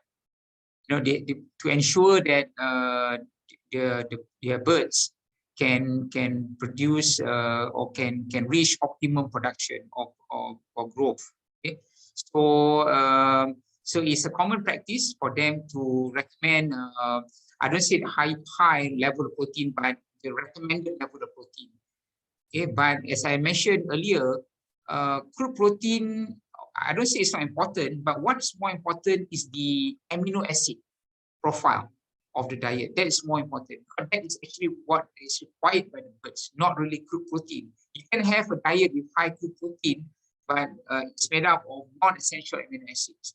So the main thing is whether the formulation or the diet can meet the amino acid requirement of the birds. So we have shown from our previous work, we can reduce the level of crude protein provided the amino acid requirement of the birds being met. So this is very important, the amino acid requirement, especially the limiting amino acids like methionine, lysine, and tryptophan. All right, so jumping into the third question, one of the audiences said, how can you convince feed formulators that they can exclude vitamins and trace minerals in the first 3 weeks in broilers? Okay, interesting question. Actually, the work that we did and we published, we drew the vitamin and mineral supplement during the finisher stage, not during the starter phase. Okay, we drew the mineral supplement, vitamin and mineral, the last 3 weeks, the last 2 weeks, and last 1 week. Based on our previous studies, it's not advisable to remove vitamin and mineral supplement during the starter phase. Okay, so what we have done, removal of the supplement during the finisher stage, not during the starter phase. The starter, if you remove the starter phase, I think the outcome can be disastrous. Okay, so, and I also like to add, actually, in that study, which I cannot show because of time constraint, we also measured leg problems in the birds, and there was no significant difference in terms of incidence of leg problems, even though we removed the vitamin and mineral supplement for the last 3 weeks. So that means the birds during the finisher stage, they can obtain sufficient vitamin and trace mineral from the feed ingredients available in the feed. Okay. All right. So due to the limited time that we have, we're taking the last question. In your trial, how much of the costs were reduced? Okay, it depends whether we reduce the protein only or the energy, both protein and energy. And also, I'm not able to give an absolute answer because it depends a lot on the price of corn at the time, the price of soybean, and also the price of synthetic amino acid. So in terms of saving, it can vary according to the time. But now with the soaring price of corn and soybean, I think this is a good time for us to practice precision nutrition. Okay, but of course the cost saving would be lesser when the price of or the prices of corn and soybean are lower. All right, so thank you so much, Professor Idrus. And if you have any questions for him, you can still type it in our Q&A box and he will reply to it later. Okay. So once again, thank you so much for your time and for being here today. Thank you, Jomia, and all the participants of the webinar. Thank you very much. Please feel free to email me or contact me if you have any other questions. Thank you. Okay, so into our fourth speaker for today's webinar. He is a professor and head of the Nutrition and Clinical Nutrition Department of the Faculty of the Veterinary Medicine at Cairo University. He is the manager of Animal and Poultry Research Center at the same university and also the manager of Animal and Poultry Nutrition Center in Giza. He is a consultant of animal and poultry nutrition in Egypt and MENA. Please, let's all welcome Professor Dr. Khaled Nasr to discuss his presentation on improving nutrients in poultry feed, especially energy utilization in Egypt.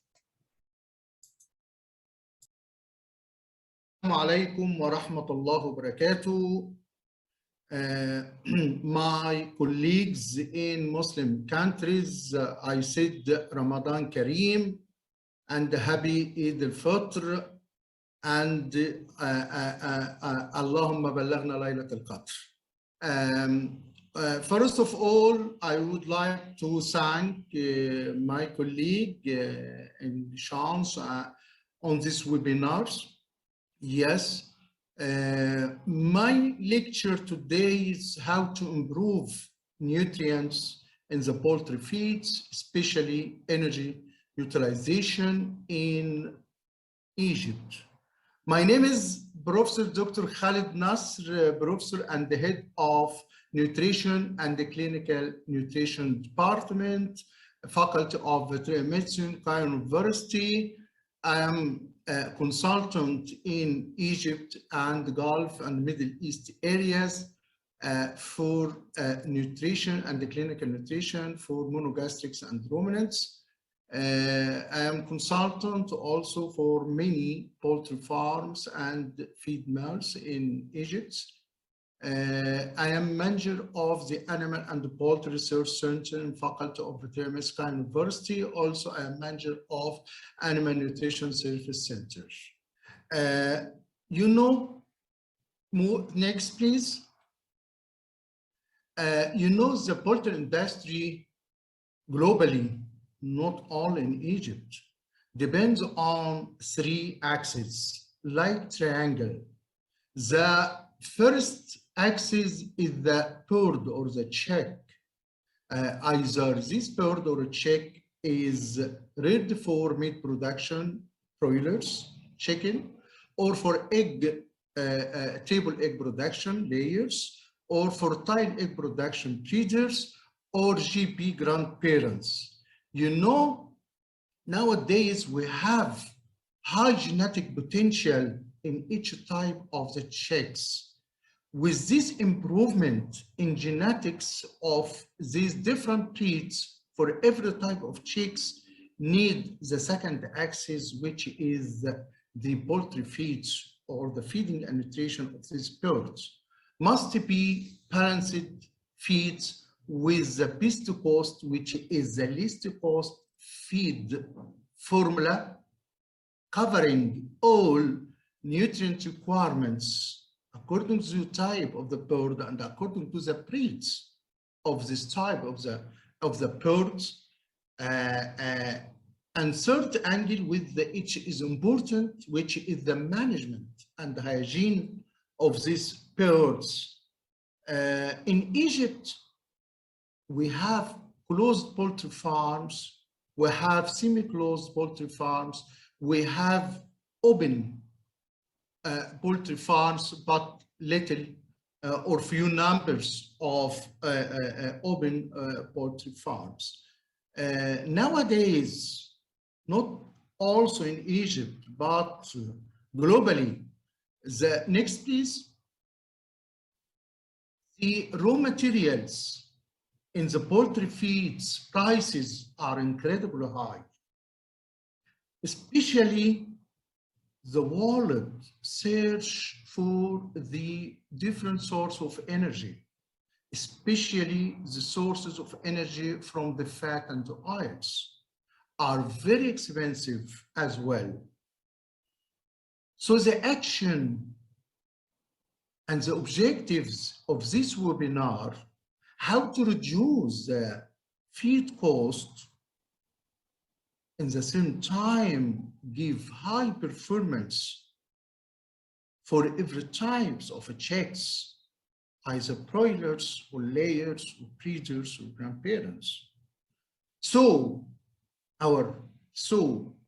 if the solution is remove or take off the fat and oil of the feed, but you know, the fat and oil, especially vegetable oils, not only the main source of energy for poultry, but also as a source of polyunsaturated fatty acids, which are essential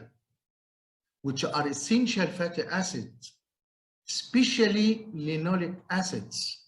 We know we have 3 types of essential fatty acids: linoleic, linolenic, arachidonics.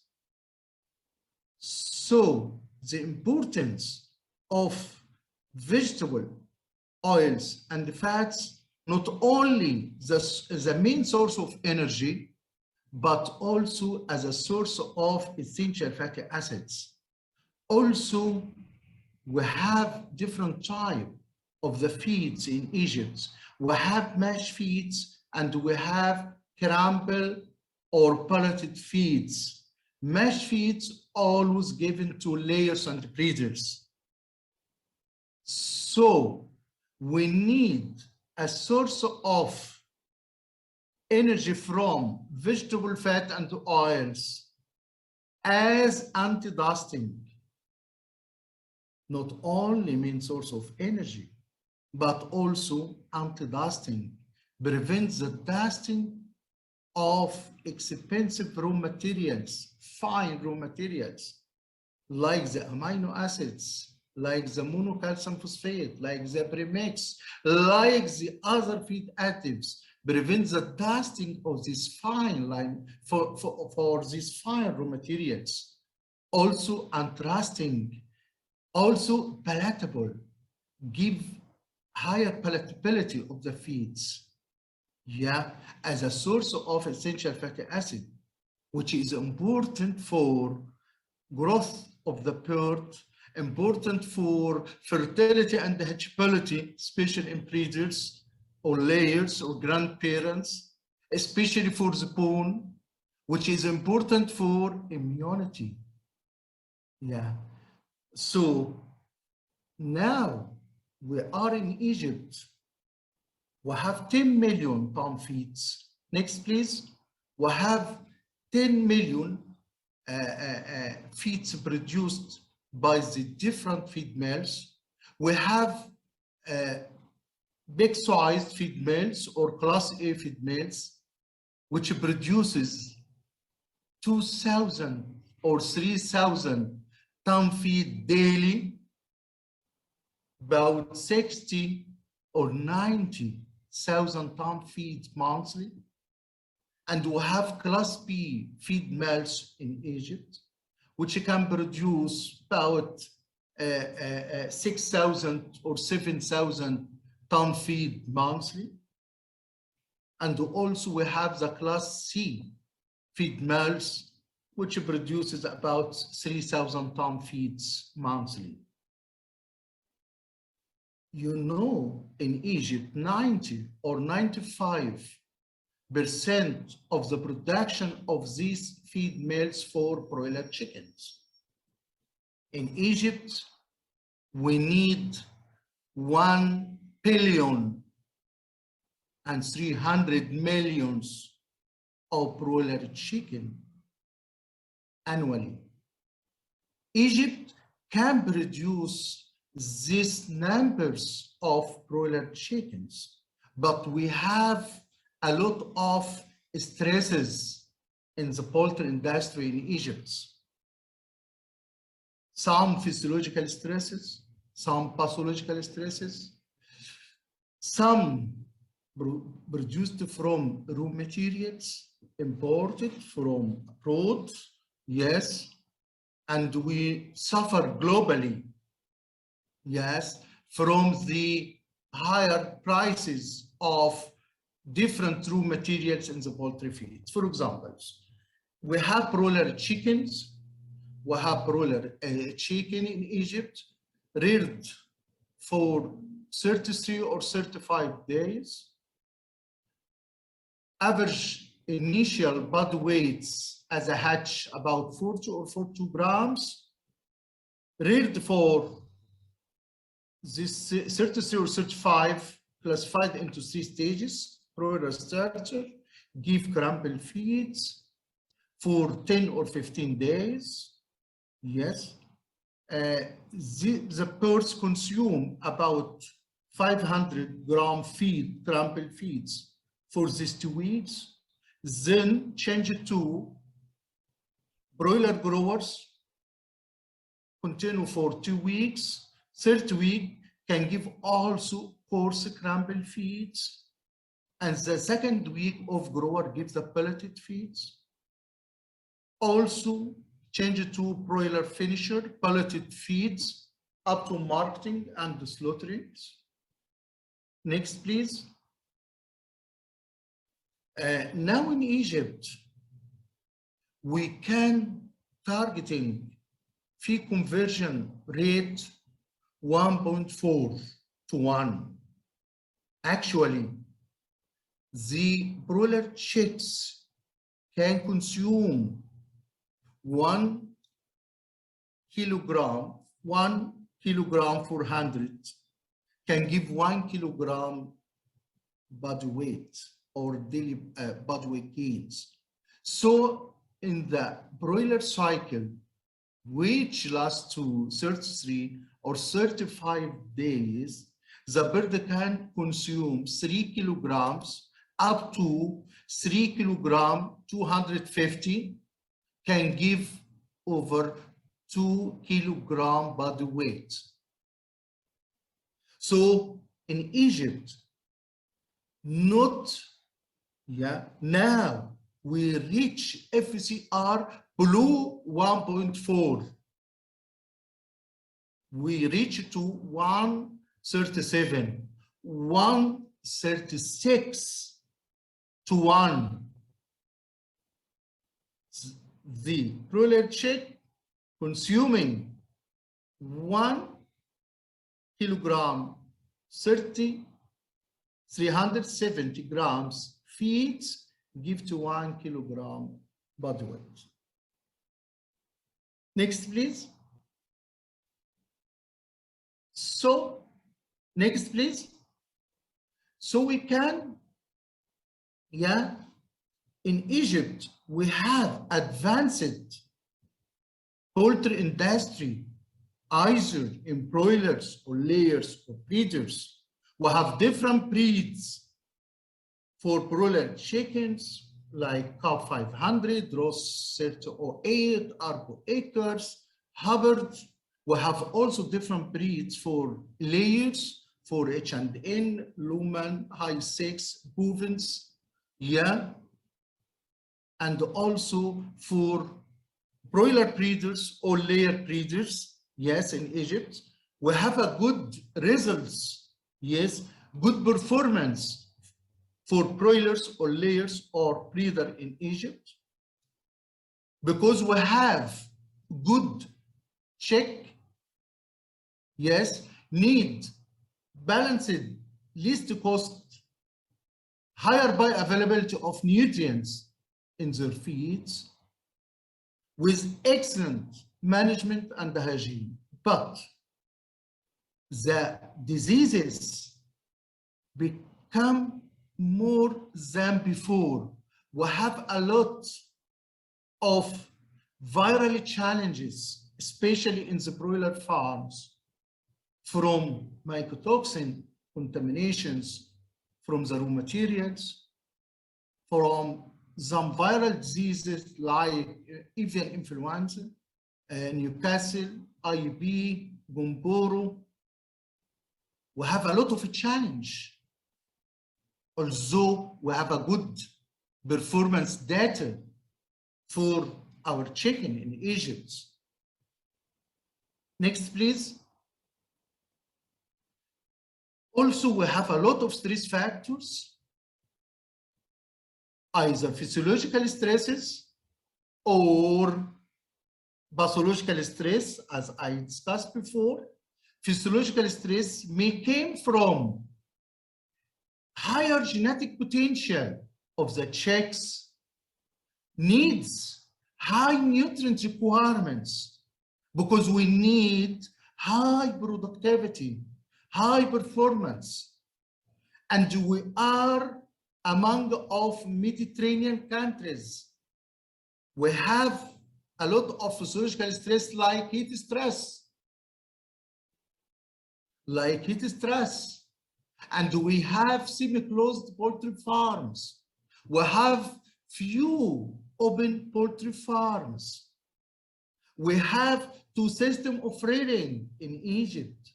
Especially the broilers, either the deep litter system or in cages.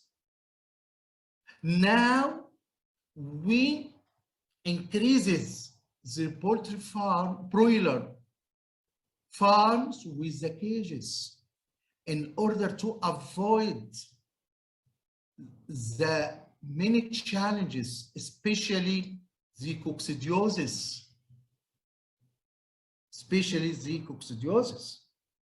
and to avoid some gastrointestinal problems. Next, please. So, which I said, we have mash feeds for layers mainly, for breeders, and we have pelleted feeds and the crumble feeds, especially for broilers. And also we have extruded feed, but few in poultry, more in aquaculture, more in pet food, and we have flakes also, feed flakes, especially for cats. So we have in Egypt advanced feed processing technology. We have a lot of feed mills have 4 or 5 feed lines with the capacity of each line or pelletizers about 25 tons per hour. We have, so we can produce about 2,000 tons or 3,000 tons feed for broilers daily. So we have advanced feed processing technology, especially for the poultry feeds in Egypt. Next, please. So our poultry feeds based on corn, soya, bean-based diets. These the following feed raw materials or feed ingredients in the poultry feeds. The main core of the poultry feeds is the yellow corn. And the inclusion rate of the yellow corn about 50 or 65%. The second core in poultry feed is soybean meal. We always work on soybean meal 46 or 48% crude protein. Also, we have corn gluten meal, 60% crude protein, but maximum inclusion rate not reach 7%. Also, we have fermented soya, we have high fat soybean meal, we have full fat soybean meal, we have also vegetable oils like soya oils, and these are the different inclusion rates in the front of each ingredients. We have the sources of calcium and phosphorus. We have defluorinated dicalcium phosphate or monocalcium phosphates, and we have ground limestones, common salt, premixes, broiler or layers or breeder premix, and synthetic amino acids. We have methionine, we have lysine, we have celanine, tryptophan, valine, and the other feed additives, nutritional or non-nutritional. So the aim of these feeding trials was to carry out in Cairo University Faculty of Veterinary Medicine to investigate the effect of a dietary supplemental bile acid reunion on the growth performance, carcass characteristics, some serum lipid metabolites, and intestinal lipase enzyme activity in broiler chicken. Next, please. Our material and the method, experimental design and diet composition. Next, please. Next. The feeding trials was conducting using 1,200 SH Ross 308 broiler breeds, kept in deep litter floor pens enclosed system. These birds are divided randomly into 3 equal groups, and each group was subdivided into 5 replicates, and each replicate contains 80 birds. Next, please. The experimental designs, the feeding trials, the period of these feeding trials only for 31 days. Will not complete to 35 days. You have 3 groups. Treatment 1 called positive control. Positive control fed only the basal diet with any supplementation. Second group, the birds fed the basal diet supplemented with 200 gram union per ton feed on top. So we have positive control, basal diet only. We have bile acid supplemented group, basal diet supplemented with 200 gram per ton feed running on top. Third group, we have reformulated basal diet minus 30 kilocalorie per kg, 30 kilocalorie, and formulated and supplemented reformulated basal diet minus 30 kilocalorie and supplemented with renin at the rate of 200 grams per ton feed. So we have three different groups. T1 feeds the basal diet only, treatment 2 or T2 fed renin on top, basal diet supplemented with renin on top. T3, we have reformulated diets minus 30 kilocalorie from the energy requirements of the broiler chick, either in broilers, in starter or grower finisher, and supplemented with renin, called reformulated. Next, please. The basal and experimental diet for composition and the chemical analysis of diets. Next, please. This is in the left side, the composition and the analysis of the starter basal diet, and you know the renin 0, yeah, renin is 0, and this the chemical analysis of the basal starter diets.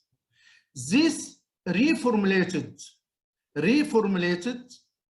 starter basal diet minus 30 kcal and supplemented with 200 gram renin per ton feeds. Next, please.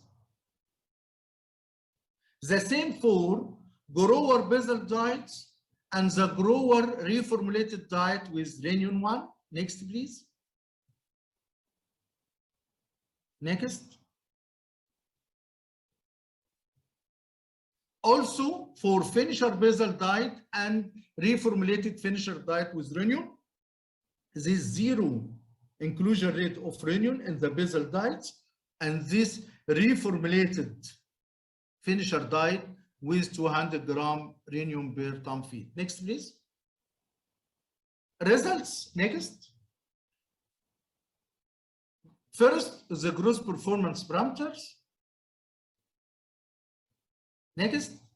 Yes, this is a table showing the body weight developments during the starter period for 12 days, grower period for 25 up to 25 days, finisher up to 31 days.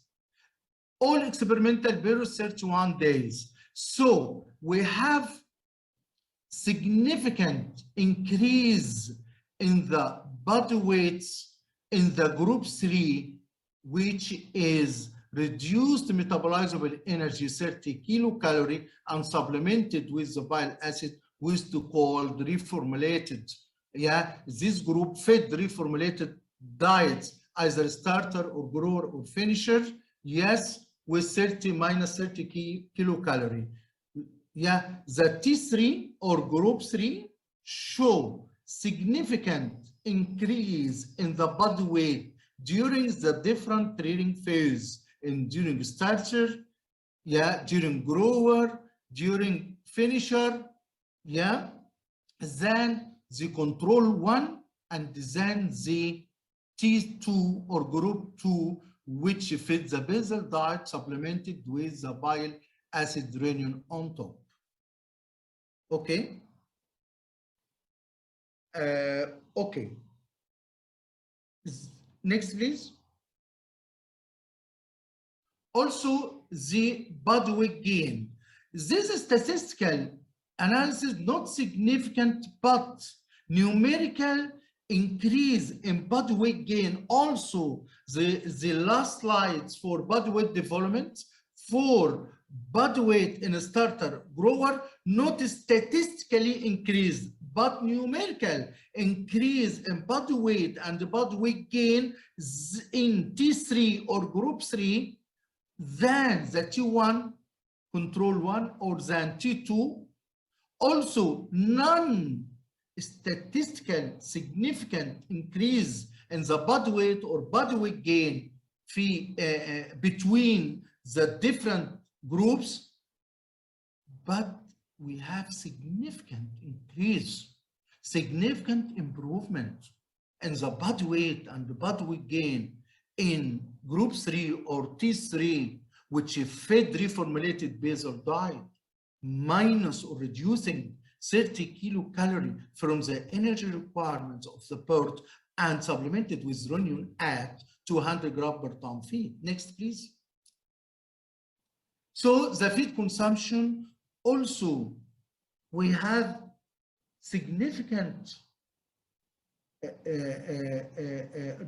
significant difference between the feed intake or the feed consumption, yes, among the T3 or T2 and T1 for feed consumption during starter. Yeah, T3 more feed intake than T2 and T1 during starter phase. Also, during the grower phase, the T2 consume more feed than the control and than T3. And during the finisher phase, which lasts for 6 days approximately, yeah, no significant variation in the feed consumption, although we have less feed consumed in T3 and T1 than T2. Next, please.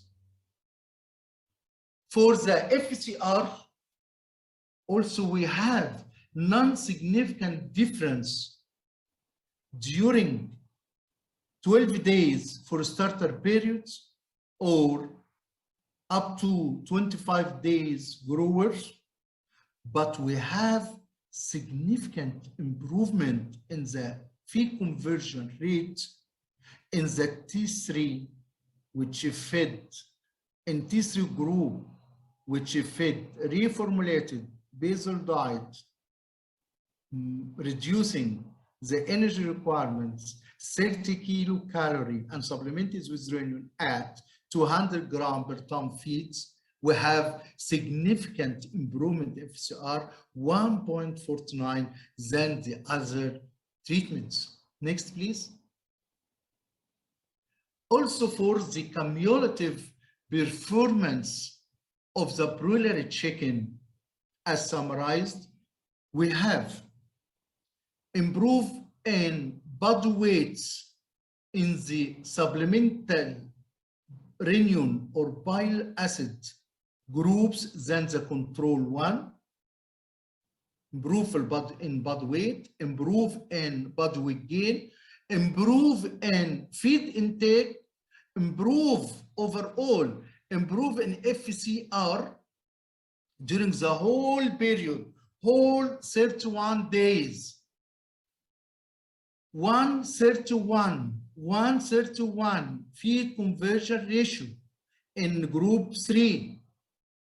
We have significant improvement in supplemental renin groups than the control one, especially the T3 reducing metabolizable energy and supplemented with renin.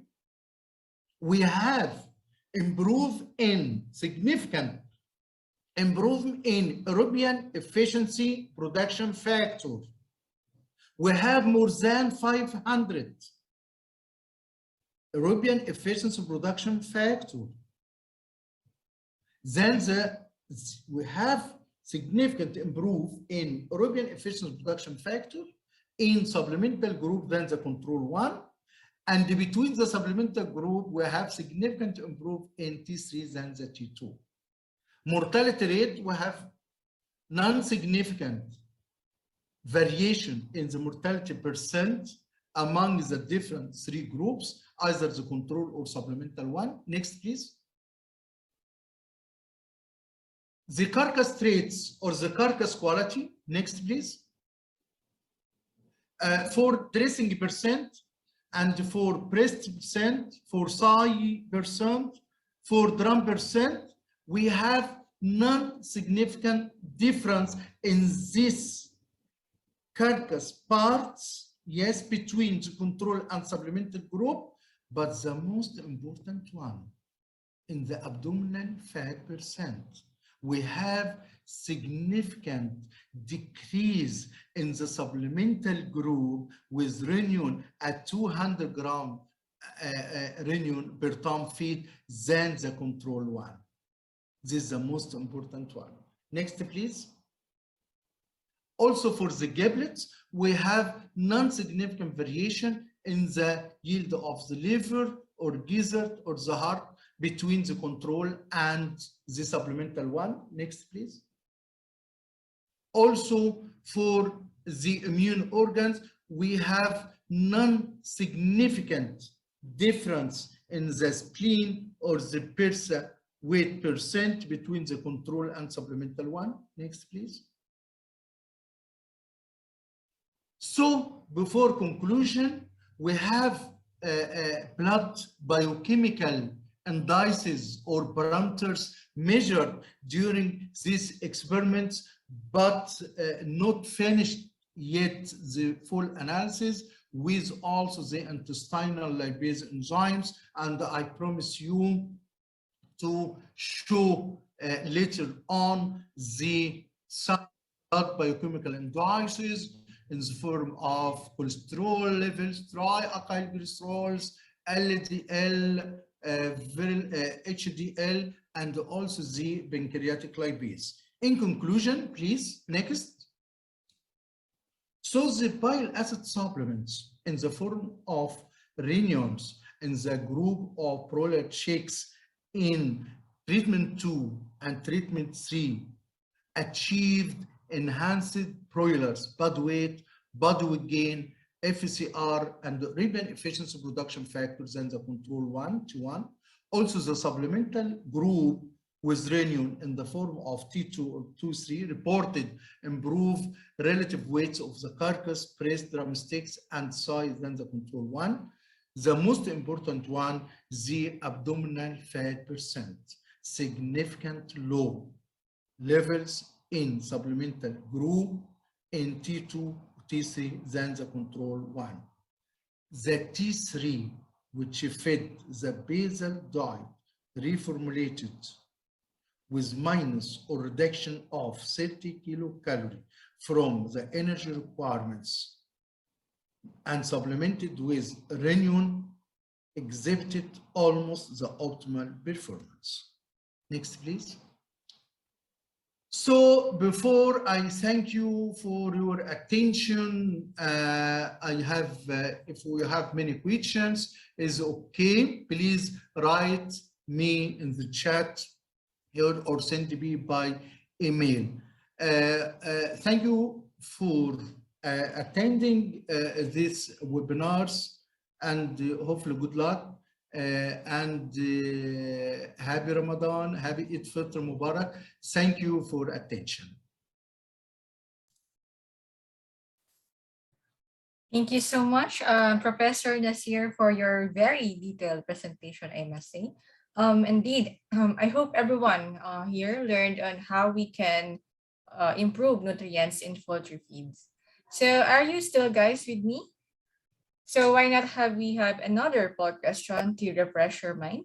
So flashing into your screen, which platform you are daily using for the info of the industry? Please answer our fourth poll question.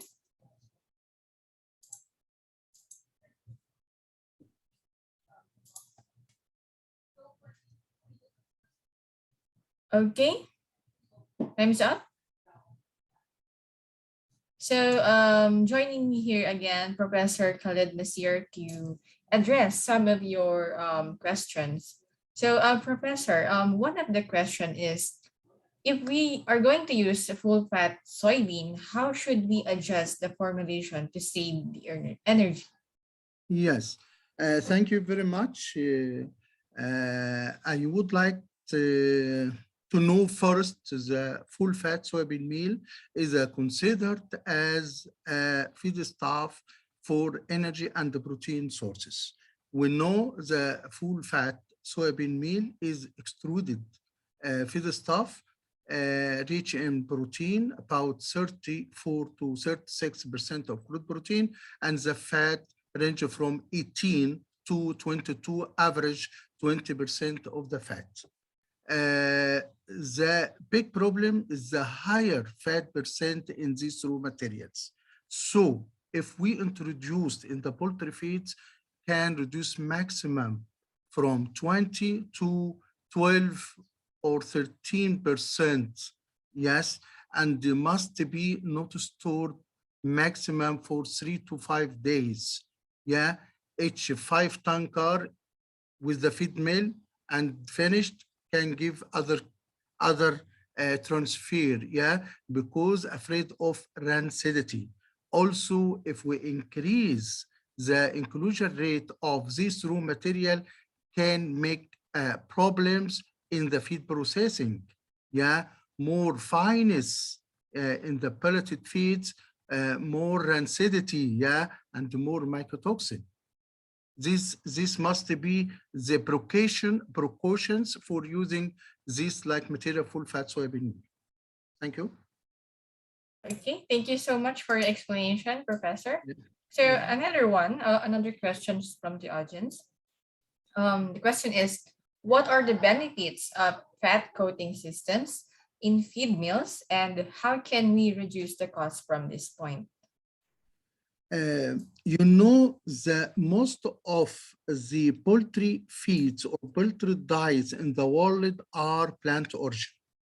So we mainly depend on the cereal grains and the vegetable fat or oils as the main source of energy. And nowadays, the prices of the raw materials, especially from the vegetable oils, are incredibly high. So if we using either plant diet with vegetable oils, maximum for broiler feed, for example, we maximum use up to 3% of vegetable oils like soya oils. Or you can take off the vegetable oils as a free oils and you can use full fat soybean meal or high fat soybean meal. Also is considered as a raw material for protein and energy source.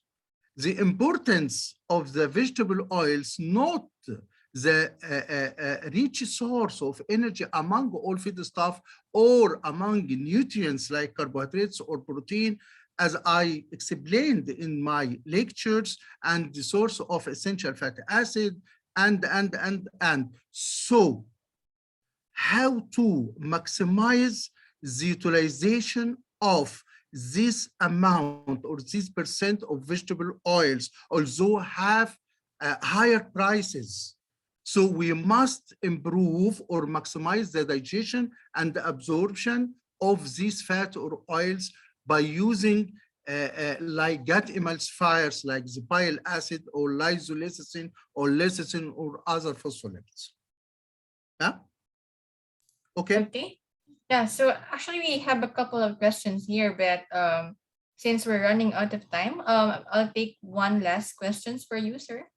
So the last question is, are there any differences in using this product in pellet and extrude? I don't, please, again, please. He's asking if there are any differences in using this product in pellet and extrude. Ah, okay. No difference when using the products in the experiment, yes? The product in the experiment, the bile acid, yes? If this question to use the product like bile acid in pellets or in extruder, there is no difference. There is no difference. But you know, I am afraid in feed processing by extrusion for very sensitive raw materials, especially feed supplement, especially enzymes, especially amino acid, especially vitamins, especially biological toxin binders. We have the coating machine after extrusion, not inside the extruders. We put it in a coating machine or flavoring machine after the extrusion process. Okay.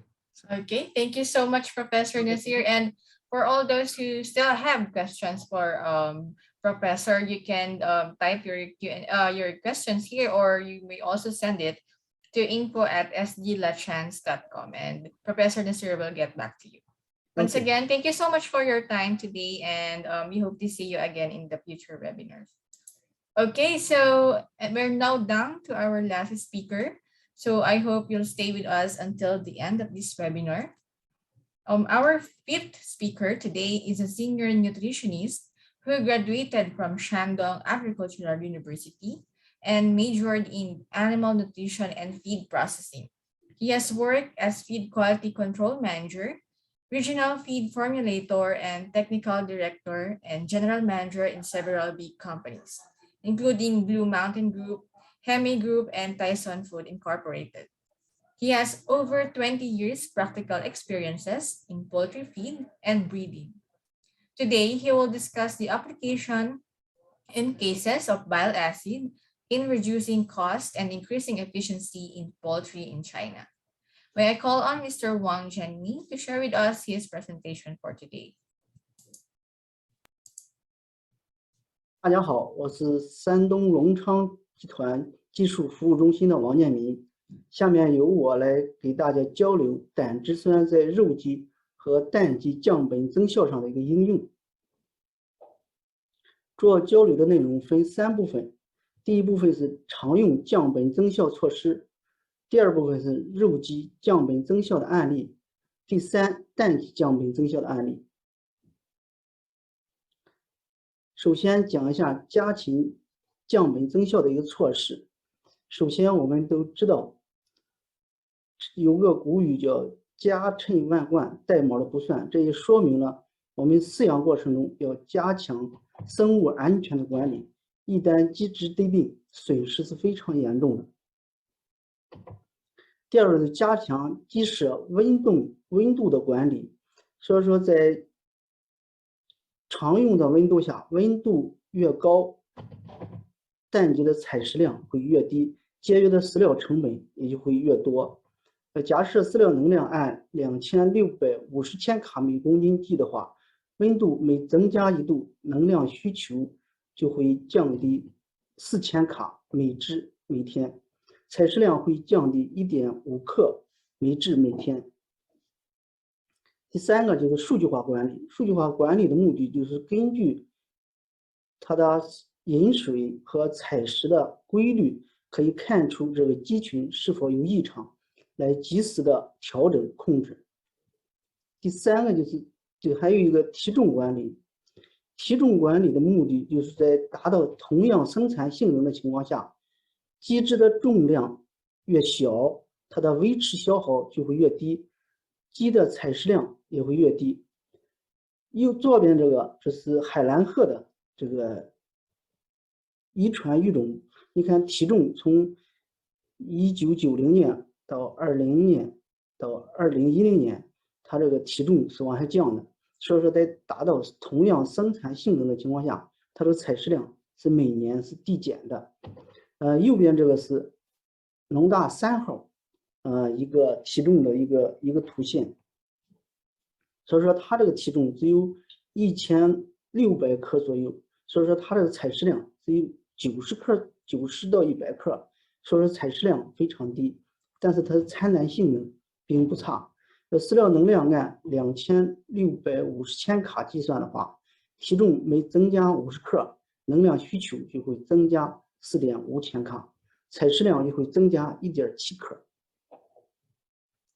蛋重管理，我们卖鸡蛋都是按枚来卖的，一箱都是360枚，就是放到蛋坨里面。所以说在客户接受的情况下，这个蛋重越小，所以说我们的饲料消耗就会越低，所以说在客户接受的情况下，蛋重越轻，饲料消耗就会越低。所以说蛋重管理也是非常重要的。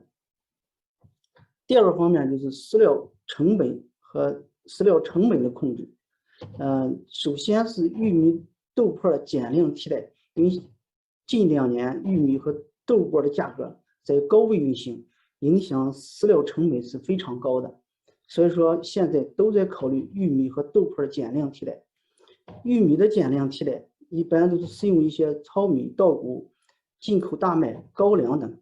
使用这些原料一定要注意原料的一个霉变和陈化问题，因为放的时间长了以后，脂肪酸值会变高，脂肪酸值高了以后，对这个能量影响是非常大的，对代谢能。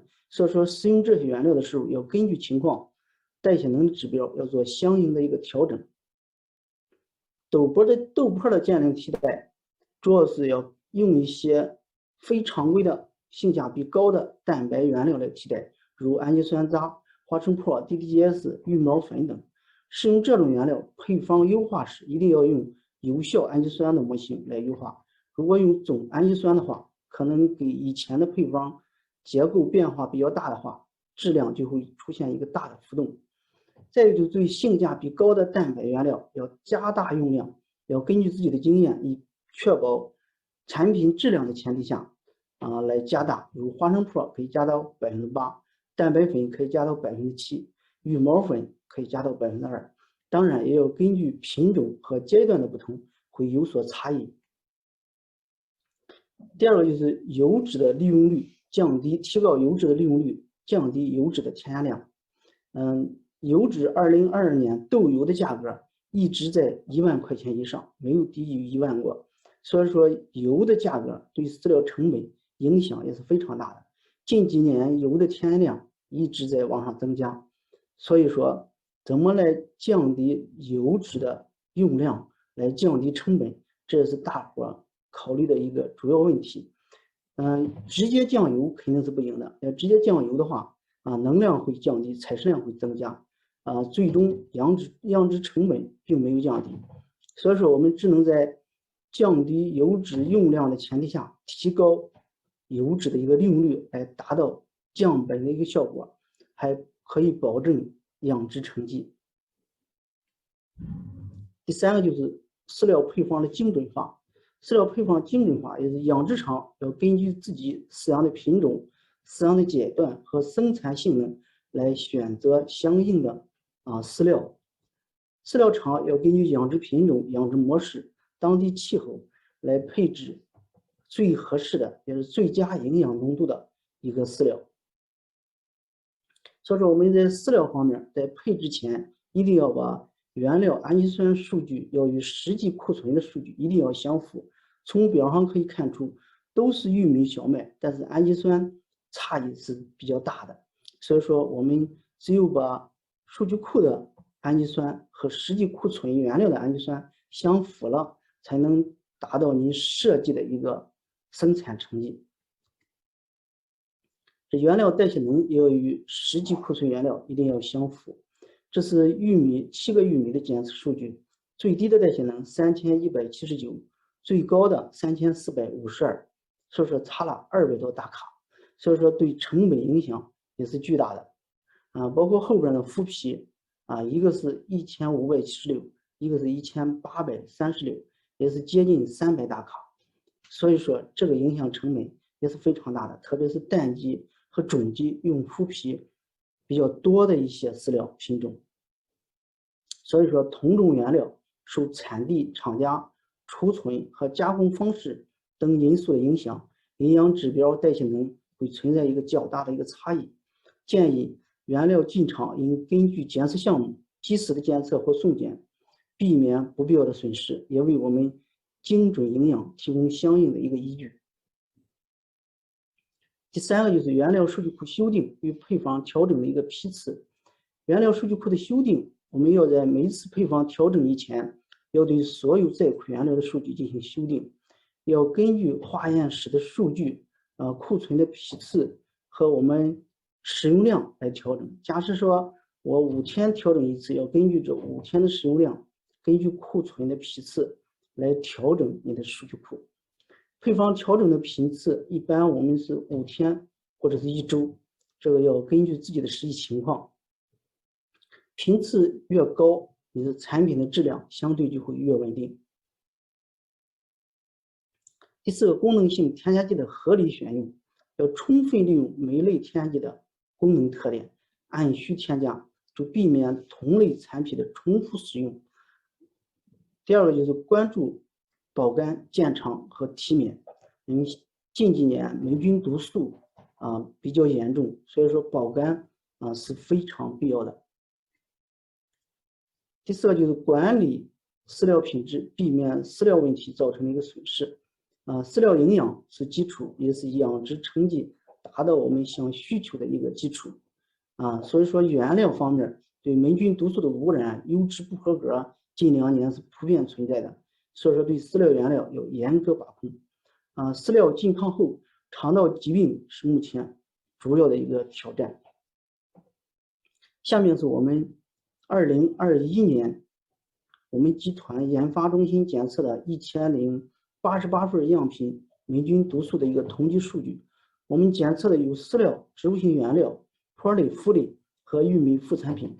从表中可以看出，玉米赤米系统和O2毒素的检出率是非常高的。2021年216份成品饲料样品中，霉菌毒素的污染情况可以看出，O2和玉米赤米系统的检出率达到了97%，最高值 O2 毒素达到了4384，玉米赤米系统达到了3258，这都是非常高的一个数据了。从这个表上可以看出，你看超标率也是非常高的，玉米赤米系统超标率达到了1%， 18%， O2 的也达到了10%。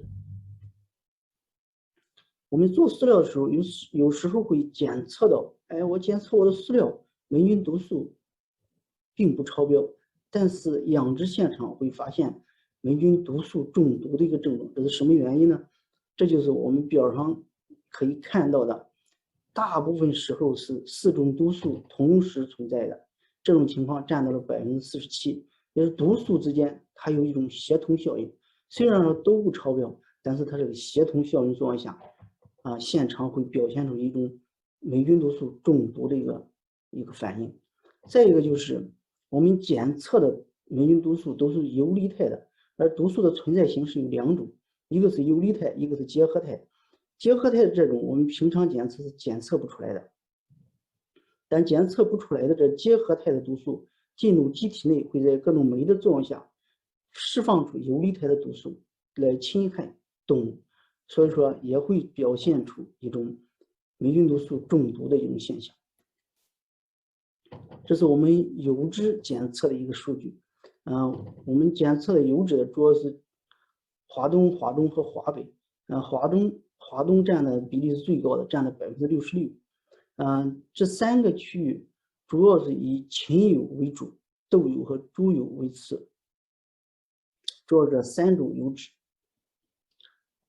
油脂的主要类型及问题分析，我们检测的总共有9种油脂，上面呢禽油、豆油和猪油这3个占的比例是最高的，其他的占的比例很少。从这个整体分析来看，油脂的不合格状况主要出现在2个方面，一个是油脂不纯，一个是总脂肪酸含量偏低。油脂不纯就是说客户说送来的是鸭油，但是检测到里面可能会含有精炼油。再就是总脂肪酸含量偏低，合格的油脂总脂肪酸含量应该是大于92的，有的检测的就非常低，甚至低到50%左右的都有。所以说这2种情况都占到了接近1半，所以说主要不合格情况就是这2种。我们隆昌集团为客户免费提供饲料成品及原料的一个检测服务，包括油脂的脂肪酸检测、酸钾、过氧化酯、盐碘，饲料和饲料原料的蛋白氨基酸、纤维再就是饲料及饲料原料的霉菌毒素检测，再就是粪便饲料当中的脂肪酸、灰分等含量的一个检测。第三个是降低生产成本，提高销售量，开源节流。降低生产成本的，我们饲料厂一天下来会做好几个品种，所以说我们优化生产流程，合理的安排订单，这也是我们节约成本的其中最重要的一个环节。在这减少生产过程中的跑冒滴漏生产工艺的改进，根据物种的不同，粉碎机的塞板要根据情况来适当的更换，这样也可以减少我们的生产成本。头部饲料企业单吨费用大部分都控制在2位数，而有些饲料企业单吨费用还停留在3位数，所以说要根据这些情况及时的检查自己企业所存在的问题，进行更正，来降低我们的一个成本。下面讲一下胆汁酸对肉鸡降本增效的一个案例。首先，第一个是胆汁酸对肉鸡脂溶性维生素吸收的一个影响。这个实验是在山东农业大学做的，2020年做的。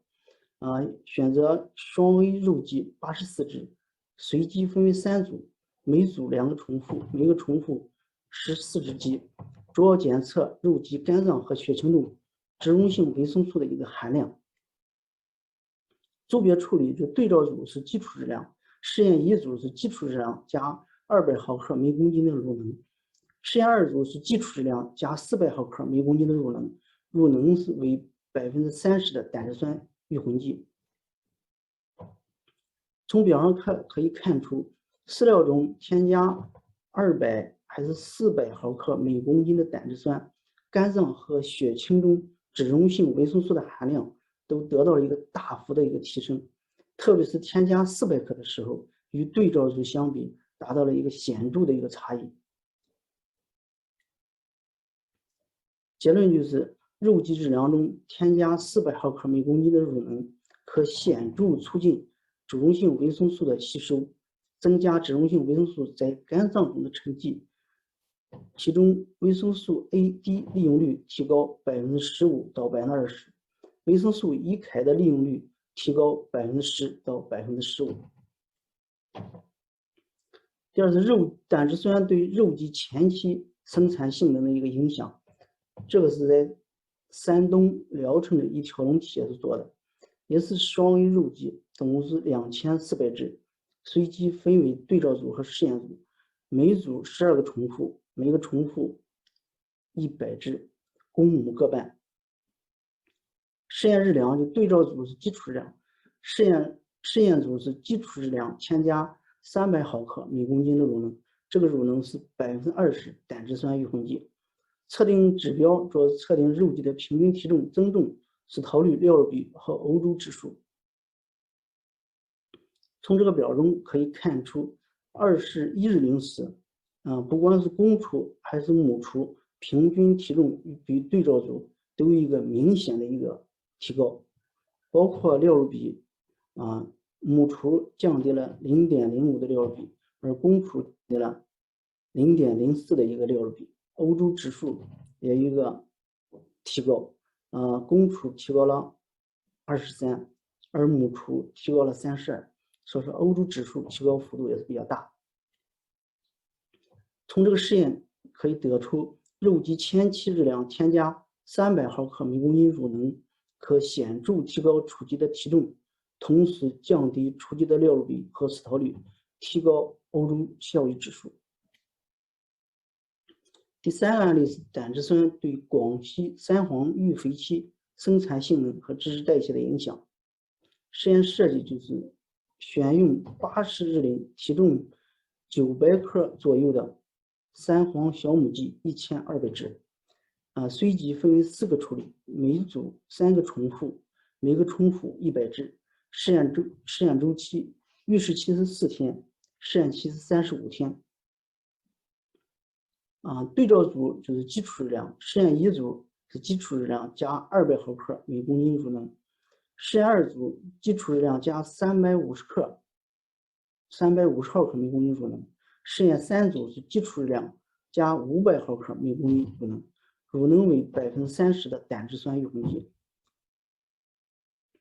从这个数据中可以看出，加350毫克每公斤的时候，平均体重、平均末重、平均日增重和采食量都有一个明显的一个提高，都是对于对照组相比的话，都达到一个差异，显著的一个差异。这是不同胆汁酸添加水平对广西三黄鸡养分消耗率影响的。从表中可以看出，添加乳能对干物质、粗蛋白、粗脂肪、表观消化率都有一个明显的一个提高。350毫克的时候，应该是达到了一个最佳的一个值。从粗脂肪表观消化率看的话，效果是最显著的。这是不同胆汁酸添加水平对广西三黄鸡体脂分布的一个影响。从表中可以看出，对三黄鸡腿肌含脂率影响是很显著的。随着胆汁酸添加量的提高，腿肌的含脂率是逐步上升，350克的时候达到一个最佳的效果，包括皮下脂肪、肌间脂肪还有胸肌的脂肪都有一个提升。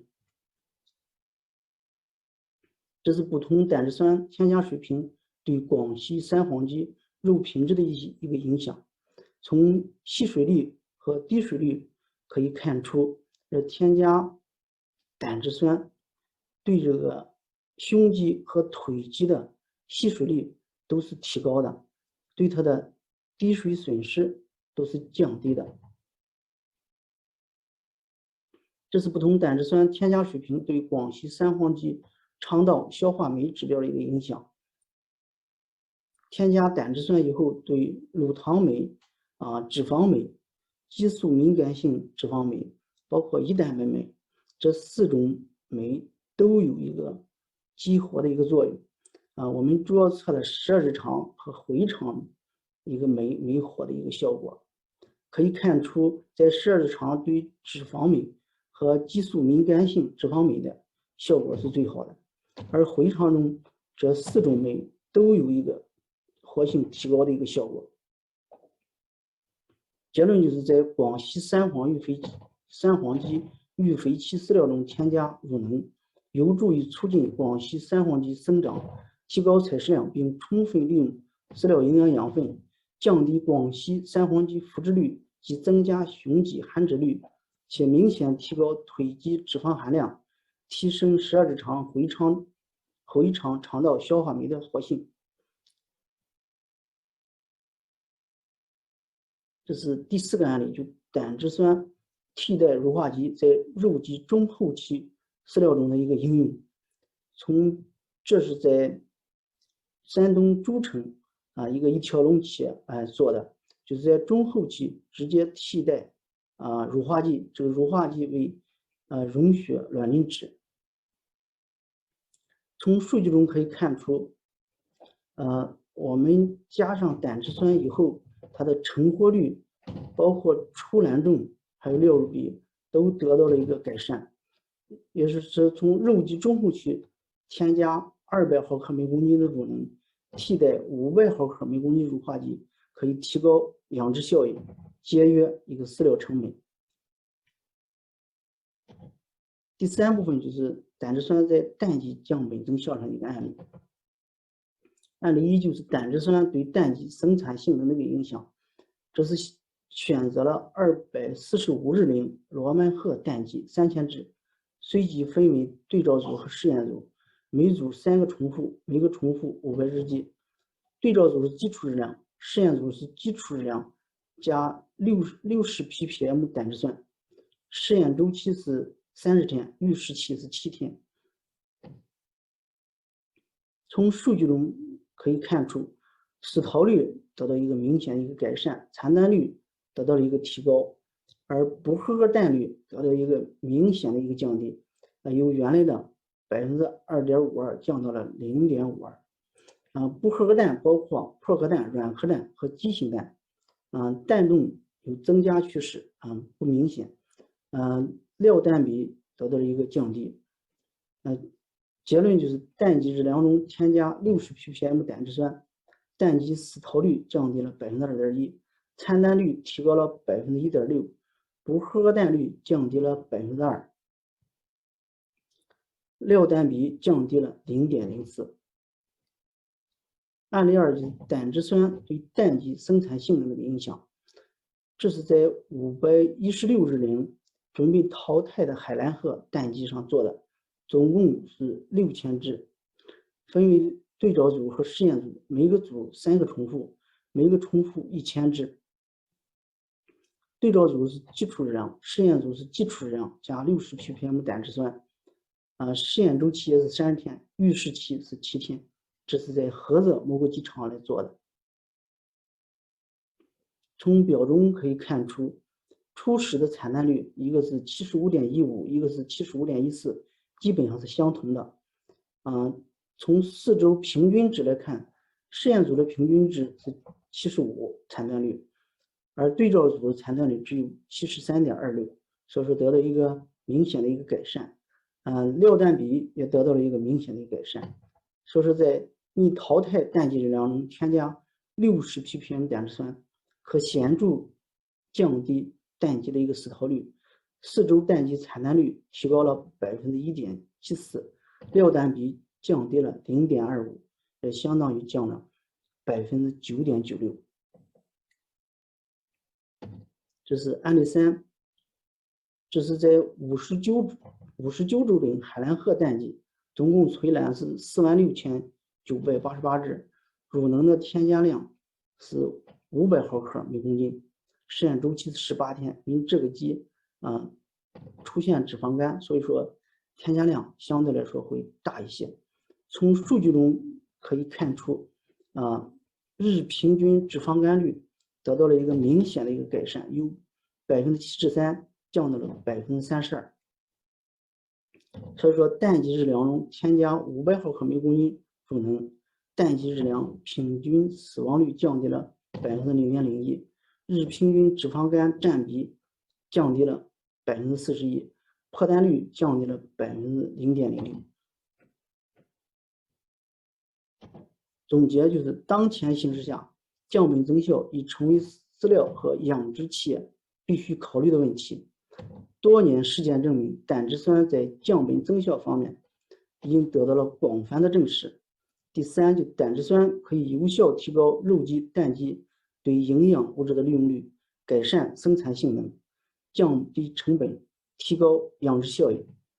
谢谢大家。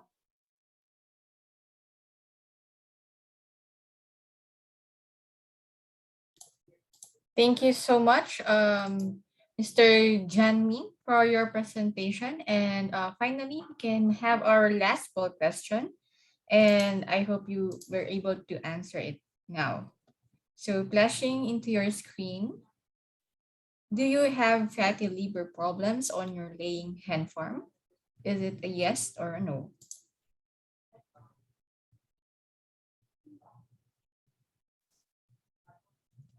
Okay. Time's up.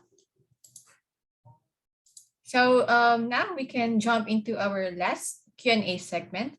So to everyone who has questions to Mr. Jianmin, please be advised that it will be in Mandarin, but we have our translator here who can translate from English to Mandarin. So you may type it in our Q&A box that you can find below your screen. So Mr. Wang Jianmin, one of the questions is, would you please tell us how to get the free sample test service? 请问如何获得免费样品检测服务？请联系我们的邮箱提出申请，或者在相应的族群或者当地的经销商业务团队进行申请。Okay, there are several ways you can contact us via our email address. You can also scan the code to enter WhatsApp group, and you can also contact our salesman directly or our distributor the local distributor directly for the details. Okay, thank you so much. And I think we're going to have our last question for today. The trial is published already. 这个实验已经发表了吗？发表了。 Yes, it has been published. Okay, thank you so much. And I think we have no Okay, other questions for. Yes, we have another question.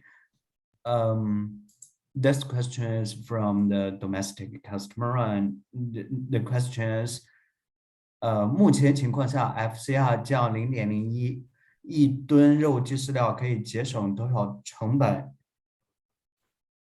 The question is, if FCR is decreased by 0.01, how much will it be saved for 1 ton feed for broiler? Yes, please. 差不多1吨肉鸡料可以节省差不多15到20块钱。 So the answer is, if FCR is decreased by 0.01, the feed cost can be saved by 15 to 20 Chinese yuan. Okay, thank you so much, Mr. Wang Jianmin, for joining us today in our webinar. And if you have any further questions to him, you feel free to do it by emailing to info@sdlachance.com so he can also reply to it. So finally, we are done and we are officially closing our second day webinar. Once again, on behalf of Informal Markets who organized this webinar, we would like to thank Shandong Longchang Animal Health Products Corporation Limited for hosting this insightful webinar and for inviting our speakers who generously shared their knowledge and expertise to our audience. And most especially, thank you to all our audience today who joined us since yesterday. Thank you for staying with us until the very end of this session. Please wait for any email from LachanceGroup with regard to the gift for participating in our poll questions. We do hope that you learned new things today and bring home your learnings that you can apply to your businesses and day-to-day living. And before I officially close the webinar, may I request everyone to please answer our survey form, which you can find its link in the chat box so that we can further improve our future webinars. Once again, thank you for attending and we hope to see you again. Stay safe.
Shandong Longchang Animal Health Product Company Limited is one leading grain feed additive manufacturer in China, serving more than 6,000 feed manufacturers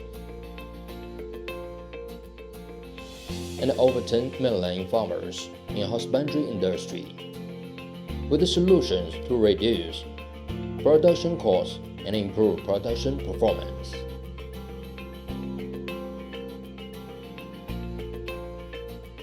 LachanceGroup has been specialized in R&D of bioacids and other grain feed additives for more than 10 years. LachanceGroup has one professional management team with 8 doctor, 20 master degree holders, 8 executive masters of business administration, and 20 experts with a rich experience in feed formulation and husbandry technique. Lachance R&D Center is equipped with the most advanced testing instruments, which are used to guarantee the product quality and provide customers with lipid and mycotoxin testing services. The R&D Center has received standards for hepatobiliary and fatty acid metabolism. In July of 2014, Lachance obtained new feed additive certificate from Ministry of Agriculture of China. Bioacids can improve the digestion and absorption of fat effectively. Lachance now owns a number of invention patents for production facility, process, and testing method of bioacids. In 2011, Lachance invested $7 million and established the new factory with an annual production capacity of 4,000 tons of bioacids, which can be used in 50 million tons of feed and $7 million for feed manufacturers.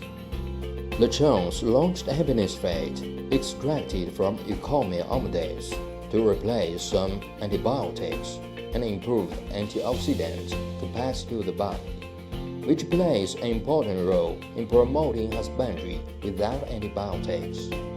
In 2018, Lachance launched Eucobiotics, which is a safe and green product to inhibit bacterial growth, repel parasites, and protect the health of respiratory system and intestinal tract.